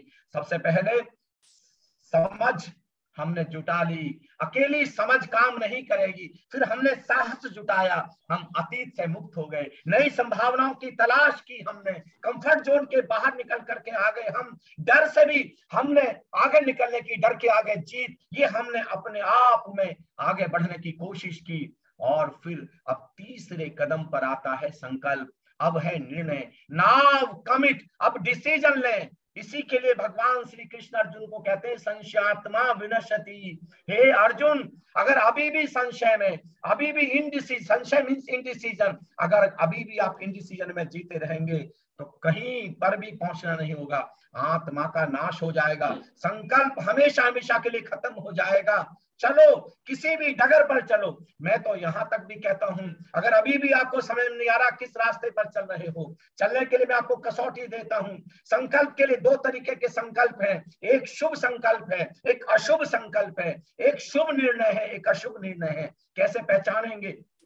अगर आप अभी भी तय नहीं कर पा रहे तो आप चल पड़े, kilometre, 2 kilometre, 10 kilometre, 20 kilometre, 30 kilometre चलने के बाद अब आपको पता चलेगा जिस रास्ते पर चल करके अगर आपका दुख बढ़ रहा है, आपकी अशांति बढ़ रही है, आपकी बेचैनी बढ़ रही है, आपकी घबराहट बढ़ रही है, आपका दर्द बढ़ रहा है, आपकी नफरत बढ़ रही है, आपकी ईर्ष्या बढ़ रही है, आपका अहंकार बढ़ रहा है, जिस रास्ते पर चल करके आपके उपद्रव बढ़ रहे हैं, सारी दुनिया भी कहे तब भी इस रास्ते पर मत चलना। ये संकल्प शुभ संकल्प नहीं है, ये निर्णय शुभ निर्णय नहीं है। जिस डगर पर चलकर आपका दुख कम होता हो, पीड़ा कम होती हो, दर्द कम होता हो, घबराहट कम होती हो, नफरत कम होती हो, ईर्ष्या कम होता हो, आपकी बेचैनी कम होती हो, आपका अहंकार कम होता हो, सारी दुनिया भी मना करे तब भी इस रास्ते पर चलना। एक और विकल्प देता हूं, जिस रास्ते पर चल के आपका सुख कम होता है, शांति कम होती है, आनंद कम होता है, प्रेम कम होता है आपका, जिस रास्ते पर चल करके उस रास्ते पर कभी मत चलना। और जिस रास्ते पर चल के आपका सुख बढ़ता है, शांति बढ़ती है, आनंद बढ़ता है, प्रेम बढ़ता है, उमंग बढ़ती है आपकी, जिस रास्ते पे आह्लाद बढ़ता है आपका, जिस रास्ते पर चल करके उत्सव, आपके पैरों में थिरकन होती है, उस रास्ते पर सारी दुनिया भी कहती हो तब भी चलना। शुभ संकल्प, संकल्प में तो रावण के भी कोई कमी न थी, रावण भी बड़ा संकल्पवान था, डिसीजन मेकिंग तो उसकी भी बड़ी स्ट्रॉन्ग थी, लेकिन रावण के संकल्प को शुभ संकल्प नहीं कहा जा सकता। पूरा परिवार उसने बर्बाद कर दिया, पूरी लंका को उसने बर्बाद करके रख दिया। राम का संकल्प शुभ संकल्प था। आप भी जब भी भरना शुभ संकल्प से। अब तीसरे कदम पर आकर के निर्णय लेना, और निर्णय ऐसा लेना जो आपके जीवन को आनंद से भर दे, जो आपके जीवन को 200% सक्सेस से भर दे। संसार में भी आपके पंख फैले हों और धर्म में भी आपके पंख फैले हों, दोनों तरफ एक साथ। चुनौती है, थोड़ा कठिन चुनौती है, क्योंकि ज्यादातर लोग अपना एक चुनाव करते हैं। कुछ लोग हैं जो संसार का चुनाव करते हैं और कुछ लोग हैं जो धर्म का चुनाव करते हैं। मैं आपको थोड़ी सी चुनौती को कठिन बना रहा हूं। संसार में रहते हुए धर्म के गौरी शंकर आपको छूने हैं। ऐसा संकल्प, ऐसा प्रगाढ़ संकल्प लेना। अकेले संसार में कामयाब होने का नहीं, इंजीनियर तो आपको बनना ही बनना है। इंजीनियर होने के साथ साथ बेहतरीन प्रोफेशन, बहुत बेहतरीन प्रोफेसर और बेहतरीन साइंटिस्ट होने के साथ साथ बेहतरीन व्यापारी और बेहतरीन प्रधानमंत्री होने के साथ साथ आपको गौतम बुद्ध और महावीर की तरह, ओशो और नानक की तरह, कबीर और गुरु गोरखनाथ और आदि शंकराचार्य और जीसस, और आपको जैन फकीर बोकोजू की तरह आपको भी उस परम सत्य को, परम आकाश को, उस परम चैतन्यता की, उस परम साक्षित्व की ऊंचाई को आपको भी छूना है। दोनों चीजें एक साथ, जिसको मैं कह रहा हूं 200% सक्सेस। यहाँ पर अब संकल्प से भरना, अब यहाँ पर आप डिसीजन लेना तीसरे कदम पर, और डिसीजन मेकिंग इतनी स्ट्रॉन्ग करना। और एक चीज और मैं आपसे निवेदन करता हूं, आपके जीवन का जो उद्देश्य है, आपके जीवन का जो परम उद्देश्य है, उसको छोटे छोटे छोटे छोटे पार्ट्स में डिवाइड करना, जिससे हर हाल में आपका, और चलने से डरना मत। एक छोटी सी घटना मैंने सुनी है, एक एक कदम मैं आपको सुनाना चाहता हूं। ये छोटी सी घटना, एक एक कदम। एक बड़ा संकल्पहीन युवक, और वो देखता है अपने घर के सामने से रोज सैकड़ों हजारों लोग जाते हैं, बड़े उमंग से, बड़े उल्लास से भरे। वो उनसे पूछता है कि आप कहाँ जाते हैं, कहाँ जा रहे हैं? और वो कहता है, लोग कहते हैं यहाँ से 30 किलोमीटर दूर एक बहुत सुंदर पहाड़ी है, उस पर जो सूरज उगता है, ऐसा सूर्योदय दुनिया के किसी कोने में नहीं। इतना आनंद है वहां पर, उसकी भी इच्छा होती है लेकिन जा नहीं पाता। लेकिन किसी के कहने से एक दिन मोटिवेट होता है, और वो रात को, अमावस की अंधेरी रात, वो चल पड़ता है कि रात भर चलूंगा, कम से कम सुबह तक पहुंच जाऊंगा। लोग 4 घंटे में पहुंच जाते हैं, कोई 5 घंटे में पहुंच जाता है, मैं 12 घंटे में पहुंच जाऊंगा। हाथ में उसके लालटेन है, वो लालटेन बस लेके आगे बढ़ता है और अपनी सीढ़ी पर, अपनी दहलीज पर ही रोने लगता है। एक फकीर वहां से गुजरता है। फकीर पूछता है, मेरे बेटे तुम रो क्यों रहे हो? वो कहता, बाबा मुझको 30 किलोमीटर जाना है, लाखों कदम मुझको चलने हैं, और लालटेन की रोशनी केवल एक कदम दिखाती है, एक कदम तक इसका उजाला होता है। और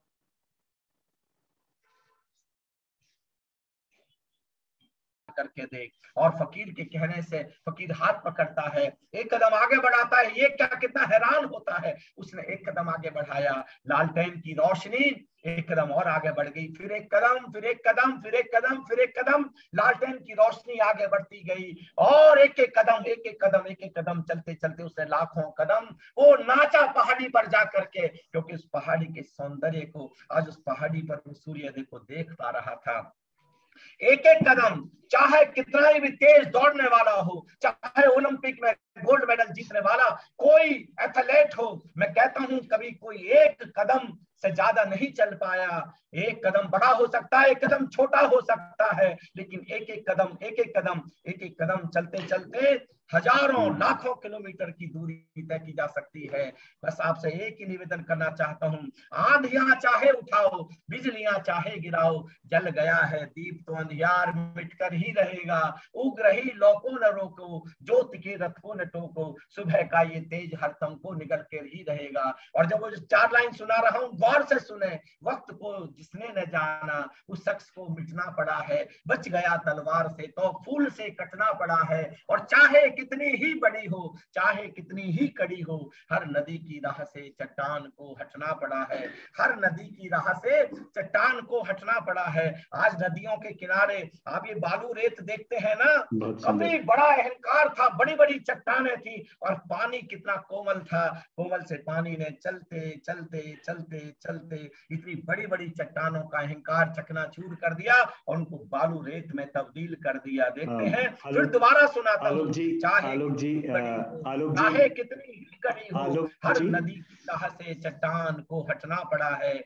हर नदी की राह से चट्टान को। आपके आगे से भी कितनी बड़ी चट्टानें हों, आप पानी से कम कमजोर नहीं हैं, आप आगे बढ़े, साहस आपने जुटा लिया, आपने समझ से काम ले लिया, अब संकल्प लें, और संकल्प लेकर के सरेआम चौथे कदम पर सरेआम घोषणा करें। क्या फायदा होगा? एक बच्चा है आईएएस बनना चाहता है, एक बच्चा है आईपीएस बनना चाहता है, एक बच्चा है किसी विशेष फील्ड में जाना चाहता है, और वो घोषणा करता है मैं आईएएस बनना चाहता हूं, मैं आईपीएस बनना चाहता हूं, मैंने संकल्प लिया है आईएएस बनने का। और फिर वो मोबाइल पर, वो व्हाट्सएप पर, वो सोशल मीडिया पर फिल्म देख करके, लोगों से बातचीत करके वो समय बर्बाद कर रहा है। अब उसको सपोर्ट मिलना शुरू होगा, कोई भी व्यक्ति, कोई भी बुजुर्ग, कोई भी सयाना आएगा और उसको ठोकेगा कि मेरे बच्चे, तूने तो संकल्प लिया था आईएएस ऑफिसर बनने का, अगर तुम इतना टाइम वेस्ट करोगे तो कैसे आईएएस आईपीएस बन पाओगे, अगर अपने भीतर कमिटमेंट नहीं ला पाओगे।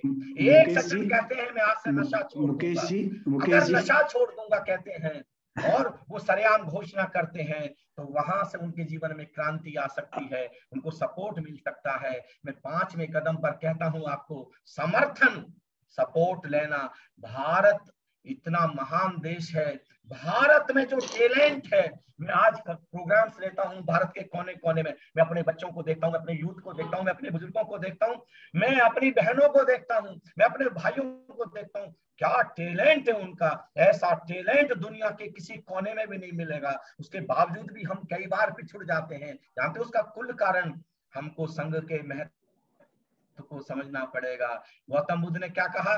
त्रिरत्नों में पहला कहा बुद्धम शरणम गच्छामि, दूसरा कहा धम्मम शरणम गच्छामि, तीसरा कौन सा बोला टॉप पर? संघम शरणम गच्छामि। संघ के महत्व को समझें। माउंटेनियरिंग से पर्वतारोहियों से सीखे हम, जब पर्वतारोही सारी रस्सियां एक दूसरे से बांधे रखते हैं, 20 लोग हैं, अगर एक गिरने लगता है तो बाकी 19 लोग उसको संभालने के लिए मौजूद हैं। हमने वो गीत तो सुना है ना, साथी हाथ बढ़ाना, एक अकेला थक जाएगा, मिलकर मिलकर साथ निभाना, साथी हाथ बढ़ाना, मिलकर बोझ उठाना, साथी हाथ बढ़ाना। हम सब लोग भी इस तरीके से कर सकते हैं। मैं 6ठे कदम पर, समय होता जा रहा है, मैं आपसे जो 6ठा कदम है जिससे पावर ऑफ कमिटमेंट को हम जगा सकते हैं अपने भीतर में, हमने पहला समझ, दूसरा साहस, तीसरा हमने निर्णय लिया संकल्प, चौथे पर हमने घोषणा कर दी, 5वें पर हमने समर्थन लिया, एक लिस्ट पूरी बना ली कहां कहां से हमको किस किस चीज का सपोर्ट मिल सकता है। आपके फील्ड में जो भी जिस सपोर्ट की जरूरत है, कोई स्टूडेंट हो तो उसको एक पर्टिकुलर सपोर्ट की जरूरत है, कोई राजनेता है तो उसको किसी सपोर्ट की जरूरत है, और कोई मोटिवेशनल स्पीकर है तो उसको किसी सपोर्ट की जरूरत है, कोई मेडिटेशन करा रहे हैं सज्जन, उनको एक सपोर्ट की जरूरत है। आपको जिस भी सपोर्ट की जरूरत है उसकी लिस्ट बनाएं, और जहां जहां से आपको सपोर्ट, आप 10 लोगों से कहेंगे जाकर के, कोई एक मित्र सपोर्ट करने के लिए राजी जरूर होंगे, आप 100 लोगों को कहेंगे, हम बिल्कुल ना भूल जाएं। और 6ठा कदम क्या है? श्रम, मेहनत, कड़ी मेहनत करें। The commitment followed with action transform into success. अकेले कमिटमेंट से कुछ नहीं होगा कि आप कमिटमेंट करके बैठ जाएंगे, इससे कुछ भी नहीं होगा। कमिटमेंट के साथ साथ आपको मेहनत करनी होगी। आपने मोहम्मद अली का नाम सुना है ना, Muhammad Ali the champion boxer, वो क्या करते थे, वो जाते थे रिंग में और पंच करते थे। एक बैग था और बैग को लगातार पंच करते जाते थे, पसीने पसीने होते जाते थे, खुद को मोटिवेट करते जाते थे। I am the greatest, I am the champion, I am the greatest, I am the champion, I am the greatest, I am the champion, I am the greatest, I am the champion. लेकिन ऐसा नहीं है केवल वो खुद को motivate कर रहे हैं या साहस जुटा लिया उन्होंने, साथ साथ साथ साथ वो पंच भी कर रहे हैं, पंच भी मार रहे हैं, श्रम कर रहे हैं। जब आप मेहनत करते हैं और ये संकल्प इतना प्रगाढ़ हो जाता है, करत करत अभ्यास के जड़ मत हो, जड़ बुद्धि भी सुजान बन जाते हैं, इंटेलिजेंट बन जाते हैं। श्रम करते रहे, मेहनत करते रहे, मेहनत करते रहे, करत करत अभ्यास के रसरी आवत जात से सिल पर पड़त निशान। और फिर मैं आपसे निवेदन करना चाहता हूँ, 7वां कदम आपके जीवन में आएगा। और 7वां कदम क्या है? सफलता। बस एक ही प्रार्थना करना चाहूंगा, एक ही निवेदन करना चाहूंगा, जिस दिन सफल हो तो सफलता अपने साथ एक बहुत गंदी चीज लेकर के आ सकती है और उसका नाम है ईगो। इससे बच जाना, जितना हो सके बच जाना, क्योंकि आपकी सफलता में अकेले केवल आपका हाथ नहीं है।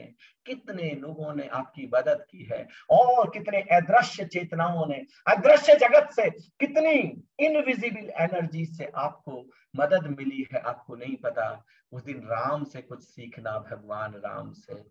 उस दिन गिलहरी तक का भी धन्यवाद करना, किसी हनुमान का, किसी सुग्रीव का, उस दिन किसी विभीषण का, कितने कितने उस दिन किसी लक्ष्मण का, किसी भरत का। आपके जीवन में भी कोई तो भरत होंगे, आपके जीवन में भी कोई तो लक्ष्मण जरूर होंगे, कोई गिलहरी भी होंगे, आपके जीवन में भी कोई सुग्रीव होंगे, कोई वानर सेना होगी आपके जीवन में भी। राम कभी क्रेडिट खुद को नहीं देते, राम अपनी जीत का श्रेय हमेशा अपने संघ को देते हैं। उस दिन बस एक ही ख्याल रखना अपने संघ का।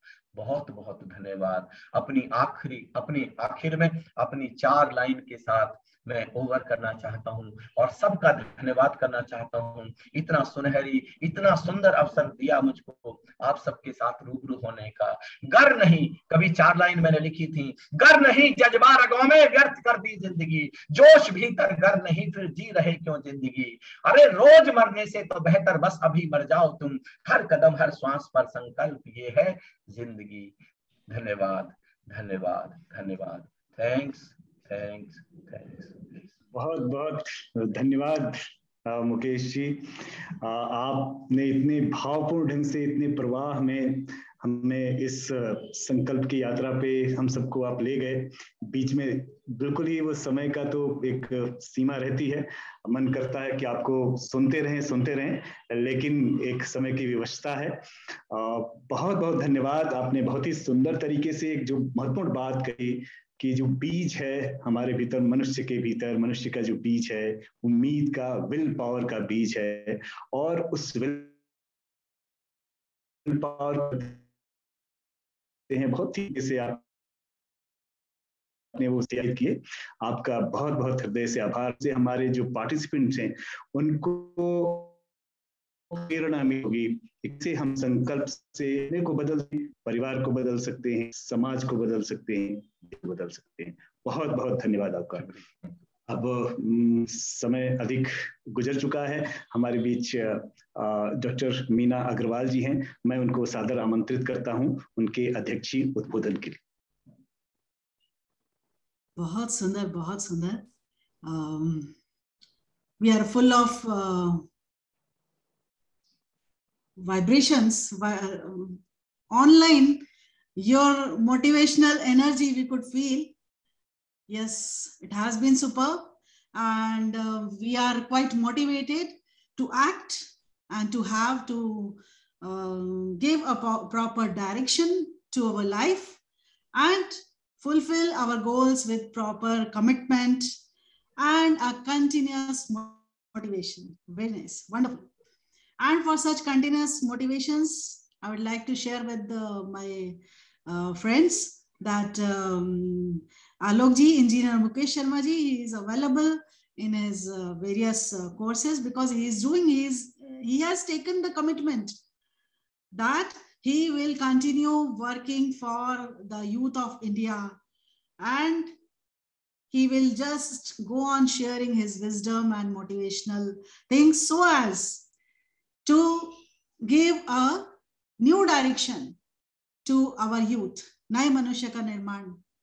और ध्यान के साथ यहाँ पर हर किसी को मैं बस यही कहना चाहूंगी कि यस, ये जो फॉर्मूला है 200% लाइफ का, ये स्मरण रखें कि हमको भीतर भी जाना है और बाहर भी संवारना है, लाइक हमारे आदरणीय आलोक जी ने कहा, और वैसा ही हमारी आदरणीय सिस्टर शिवानी ने कहा था कि let us not forget the garden which is behind our house, है ना। हम लोग अपने बाहर का, सामने का जो फ्रंट गार्डन है वो तो हम बहुत सजाते हैं, let us not forget the inner garden. तो जो इनर जर्नी है दैट इज एसेंशियल, है ना।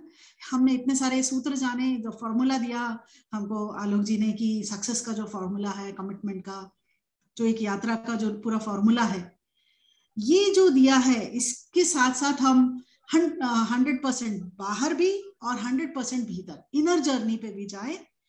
और कभी और रहा तो मेडिटेशन आपके साथ में करेंगे, और कभी मुझे भी माखनलाल चतुर्वेदी यूनिवर्सिटी ने और मौका दिया शायद, तो मेडिटेशन हम साथ में करना चाहेंगे। ये जो हम बाहर की जर्नी और भीतर की जर्नी साथ साथ करना चाहेंगे।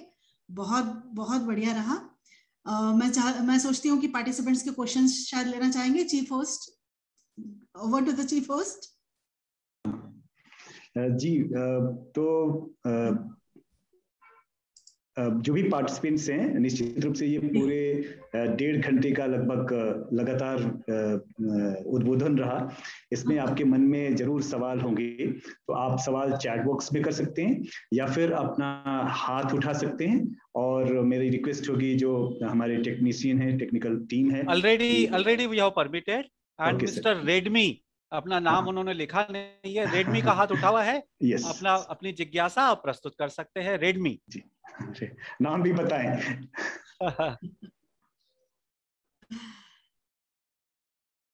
हाँ, क्योंकि जब तक जी हाँ, वही मैं कहना चाह रही थी कि भाई मिलती है मंजिल उन्हीं को जिनके हौसलों में कुछ जान होती है ना। सिर्फ पंखों से कुछ नहीं होता, हौसलों से उड़ान होती है। जैसा कि आलोक जी ने भी मेंशन किया कि सिर्फ बारिश तो होती ही रहती है ना, हमारे हौसलों में जान होनी चाहिए। तो चलिए आइए सुनते हैं कौन कहते हैं अग्रज। हम इनको आध्यात्मिक अग्रज आलोक जी करके संबोधित करते रहे हैं, आज भी वही करेंगे, चाहे हम अलग प्लेटफॉर्म में हो। अग्रज प्रणाम। आपको स्मरण है, मुझे भी पूरी तरह समय है, हरिद्वार और ऋषिकेश के बीच में वो कावड़ की यात्रा, आप कंधे पे कावड़ लेकर श्रावण माह में यात्रा कर रहे थे, और मेरा आपका आमना सामना हुआ। एक सनातन धर्म की एक बड़ी शक्तिशाली विधा, कावड़ लेकर जाना, जो कि बड़ी दुरूह मालूम पड़ती है एक इंजीनियर व्यक्ति को, हम आप जैसे पढ़े लिखे या एक नए प्रकार के जीवन को जीने वाले को। वहां से आप चले, मतलब मेरे देखे, और आज आप एक ऐसे मुकाम पर है कि आप अपने परिवार और उसके अलावा फैलकर आपने अपने परिवार को एक विशाल रूप दे दिया है।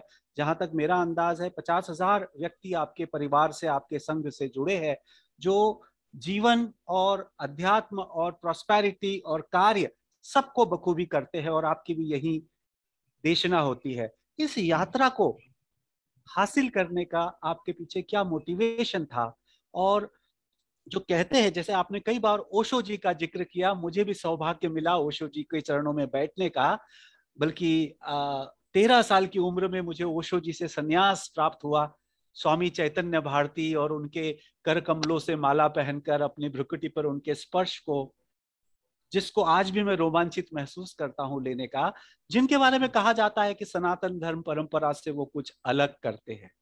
थोड़ा सा इनके सामंजस्य पर और आपकी यात्रा पर प्रकाश डाले, शायद हम सब के लिए बहुत इल्यूमिनेटिंग होगा। आलोक जी।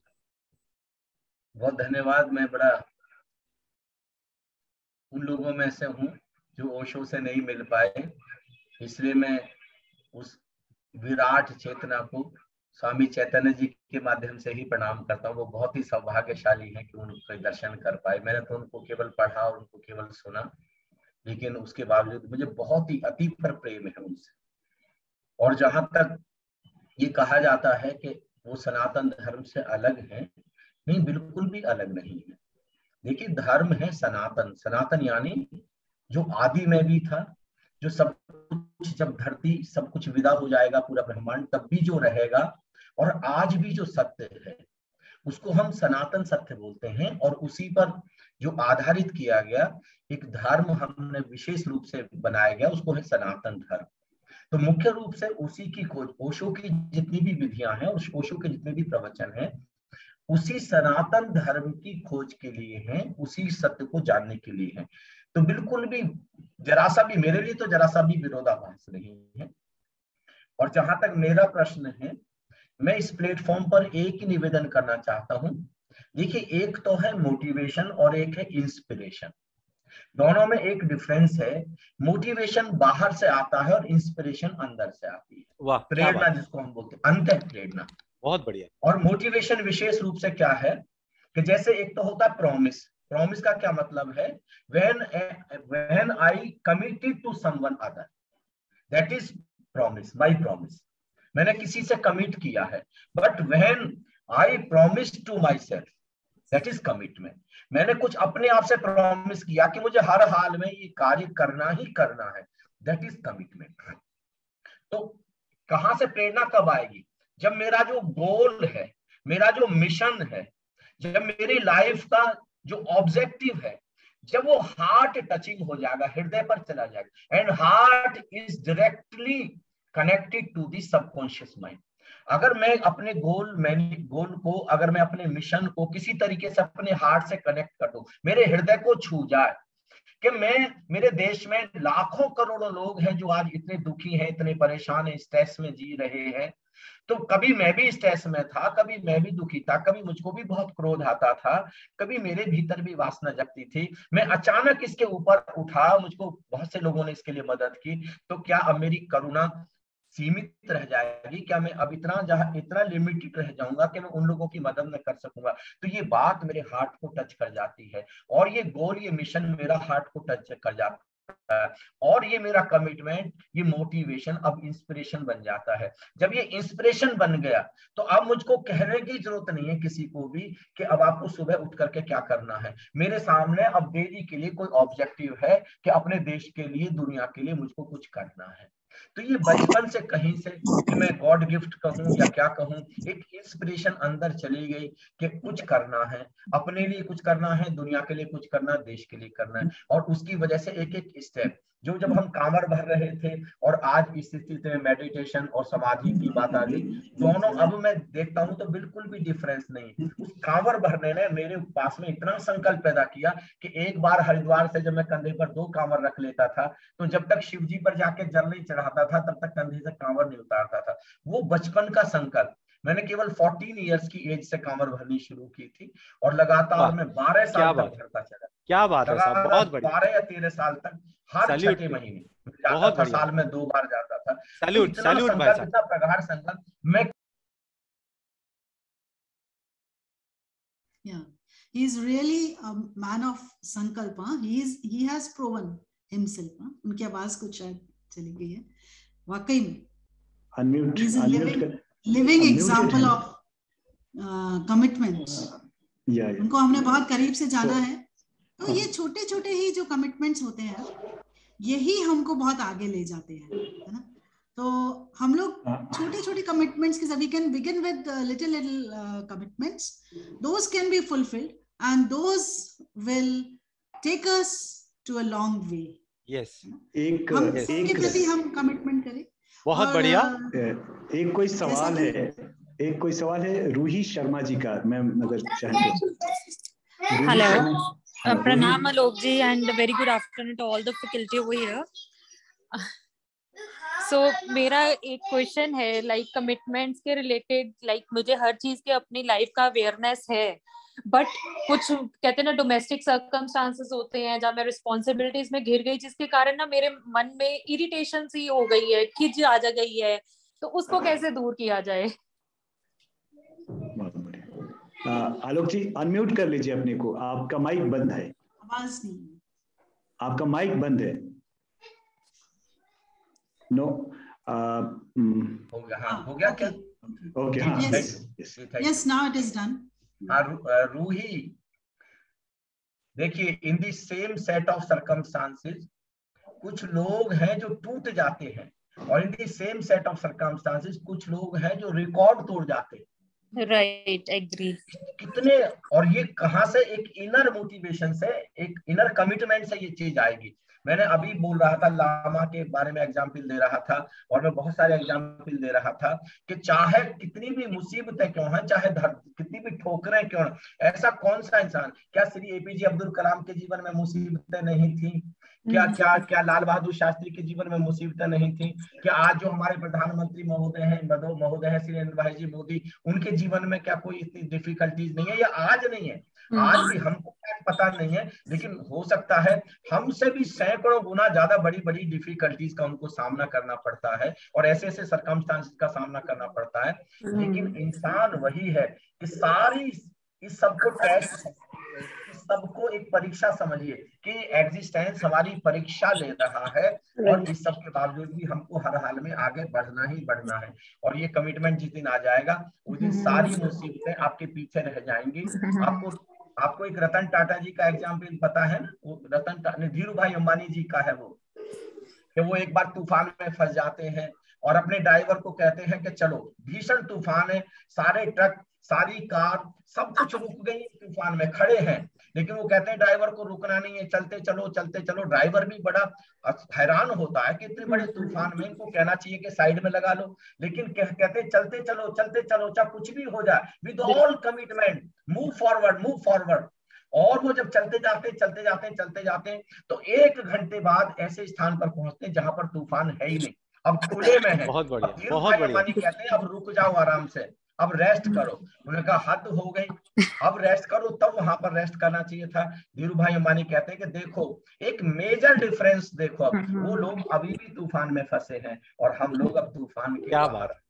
बहुत बढ़िया। कहीं भी तूफान में है, चलते चलो, एक घड़ी आएगी जब आप तूफान के बाहर आ जाएंगे, और बहुत सारे लोग तभी तूफान में ही फंसे होंगे। रूबी, बहुत बढ़िया भाई साहब, बहुत सुंदर जी। स्वामी जी, मैं प्रश्न भी बहुत सारे हैं, और तारीफें बहुत है आपकी, अमेजिंग ब्यूटीफुल सेशन, और उसके बाद wonderful session, highly enriching enlightened experience, और बहुत सारी क्वेरीज भी है, हाथ भी उठे हुए हैं। लेकिन अग्रज, हम आपसे पर्सनली निवेदन करना चाहेंगे कि हम एक 5 मिनट का एक छोटा सा संकल्प सिद्धि का एक प्रयोग यदि आप हमको करा सके, तो वो शायद हम सब जो आपने ज्ञान दिया उसको एग्जीक्यूट करने की दिशा में एक उड़ान ले लेंगे, और इसके बाद हम कंक्लूड करेंगे।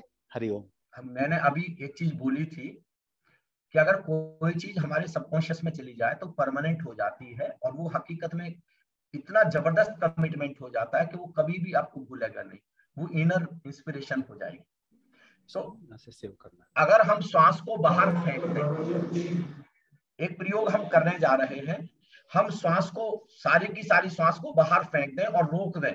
जब तक रोके रख सकते हैं तब तक रोके रखें, जब तक अपने आप श्वास न आए तब तक रोके रखें, और उस समय हम अपने कमिटमेंट को, जो हमारा गोल है, उसको अंदर ही अंदर कहते रहें कि I have to achieve my 200% success. मैंने 200% सक्सेस अचीव कर ली है। I have achieve 200% success, I have achieve 200% success, I have achieve. तो क्या हो जाएगा?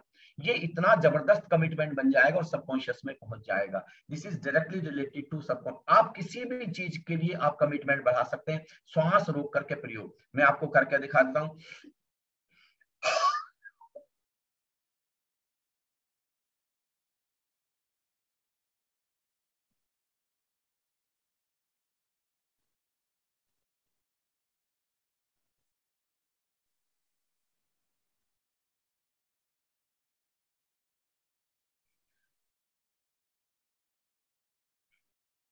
कर रहे हैं आप? श्वास रोकें और श्वास रोक करके अपने अंदर कमिटमेंट दोहरा। श्वास रोक करके अपने अंदर कमिटमेंट को दोहरा।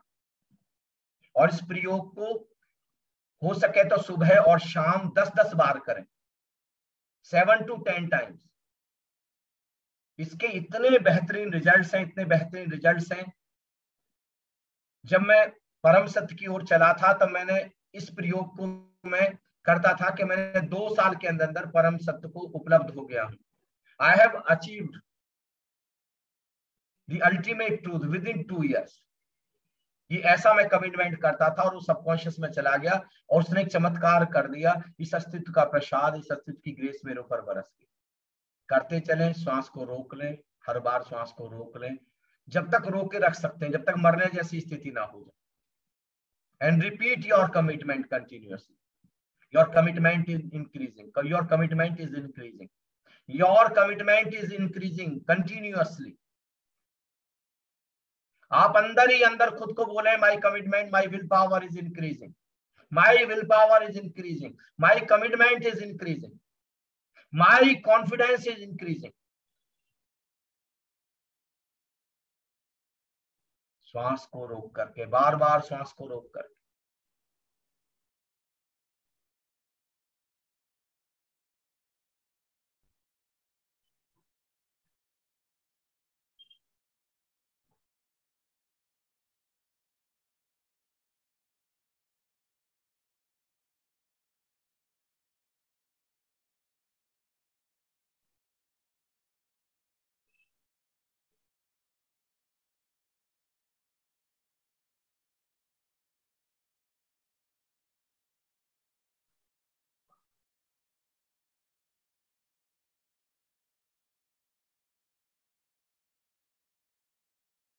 अब बिल्कुल नॉर्मल हो जाएं। लंबी गहरी सांस लें 2 मिनट के लिए। For 2 minutes take deep and long breath. With incoming breath please say inside, my commitment is increasing. With outgoing breath please say, my confidence is increasing. Each incoming breath is increasing your commitment. Each outgoing breath is expanding your confidence. लंबी गहरी श्वास, हर अंदर जाती श्वास संकल्प को बढ़ा रही है, संकल्प की शक्ति को बढ़ा रही है। हर बाहर जाती श्वास आत्मविश्वास को, सेल्फ कॉन्फिडेंस को बढ़ा रही है।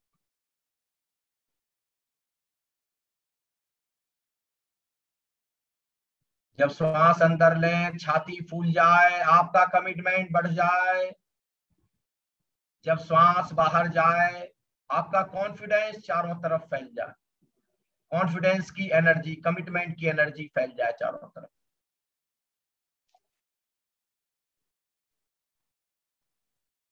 देखें कितना आनंद आ रहा है, कितनी उमंग भीतर पैदा हो रही है। यार इसको क्या हो गया, देखो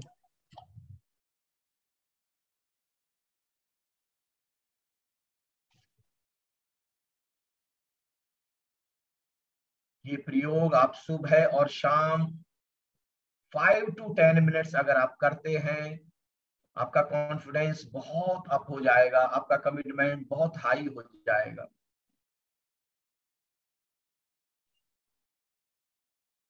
अंदर आती श्वास,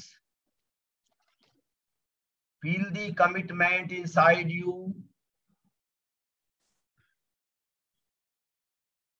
Outgoing breath, feel the confidence all around you.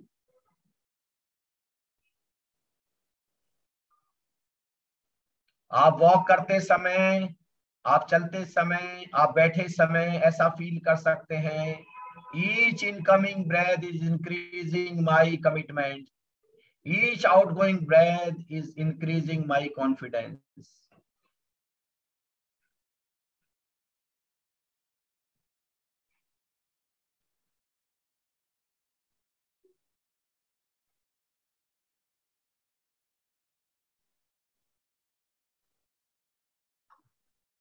अद्भुत अनुभूति,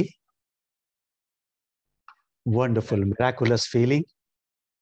चैट बॉक्स में अद्भुत फीलिंग है, लोगों की धन्यवाद है। Thanks. Lal Bahadur ji, please conclude the session. जी सर, तो बहुत बहुत आभार मुकेश शर्मा जी। मैं मीना मैडम, आप कुछ कहना चाहेंगी? नहीं तो हम लोग अंतिम 2 शब्द कुछ जोड़ना चाहेंगी एज चेयर। ये प्रयोग के साथ में बहुत अच्छा कंप्लीशन हो गया कि हम लोग अपने ब्रीदिंग के साथ में शुरुआत भी ब्रीदिंग के सेशन से हुई थी, ब्रीदिंग से ही शुरू हुई थी। वही तो हमारा जीवन है, दो श्वासों के बीच ही तो हमारा जीवन है। तो हम अपने ब्रीदिंग को कंट्रोल करके, ब्रीदिंग के पैटर्न्स चेंज करके बहुत अमेजिंग रिजल्ट्स ले सकते हैं। बहुत सुंदर, बहुत। चलिए चलते हैं, अभी तो हमारी यात्रा शुरू हुई है।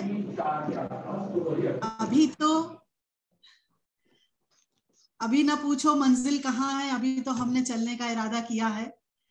और अभी तो कई जीत बाकी हैं, कई हार बाकी हैं, जिंदगी का सार बाकी है। अभी तो असली उड़ान बाकी है, असली इम्तिहान बाकी है। अभी तो नापी है मुट्ठी भर जमीन हमने, अभी तो सारा आसमान बाकी है। अभी तो हम बस शुरू हुए हैं, और आगाज इतना हसीन है तो अंजाम भी हसीन होगा, है ना। बहुत सुंदर, बहुत सुंदर। अपनी 2 लाइन में आखिर में कहना चाहता हूँ, बिल्कुल, उठो जागो तुम्हारे हाथ में है डोर भारत की। उठो जागो तुम्हारे हाथ में है डोर भारत की, और तुम्ही को तो है अब लिखनी नई तकदीर भारत की। धन्यवाद, थैंक यू। नए मनुष्य के निर्माण के लिए हम सब अपना कुछ योगदान दे सके, गिलहरी योगदान ही सही। जैसा कि माखनलाल चतुर्वेदी यूनिवर्सिटी के वाइस चांसलर सर ने सुबह कहा था कि हम बस, भारत विश्व गुरु तभी बनेगा जब हम सब टीचर्स जो है, टीचर्स के रोल से हट के गुरु के रोल में आ जाएंगे। तो बस हम सब अपना अपना प्रयास करते चले, और भारत फिर पुनः एक सोने की चिड़िया 200% मायने में होगा, ऐसा विश्वास है। बिल्कुल। Thank you. बहुत बहुत धन्यवाद मीना मैडम, आपको भी। जैसा कि अग्रवाल सर बीच बीच में बता रहे थे, जो चैट बॉक्स है शब्दों से, सुंदर सुंदर शब्दों से भरा है। अगर यह सजीव वर्कशॉप होती तो आप पर फूलों की बारिश होती। क्या बात है, बहुत बढ़िया। अभी भी मैं विजुलाइज कर सकता हूँ, I can visualise shower of flower. आपका, मुकेश जी का, मीना मैडम का, दोनों का हृदय से आभार है। निश्चित रूप से ये इस आयोजन का संयोजन जो है कर रहे हैं हमारे आदरणीय सीपी अग्रवाल सर, आपका बहुत बहुत आभार।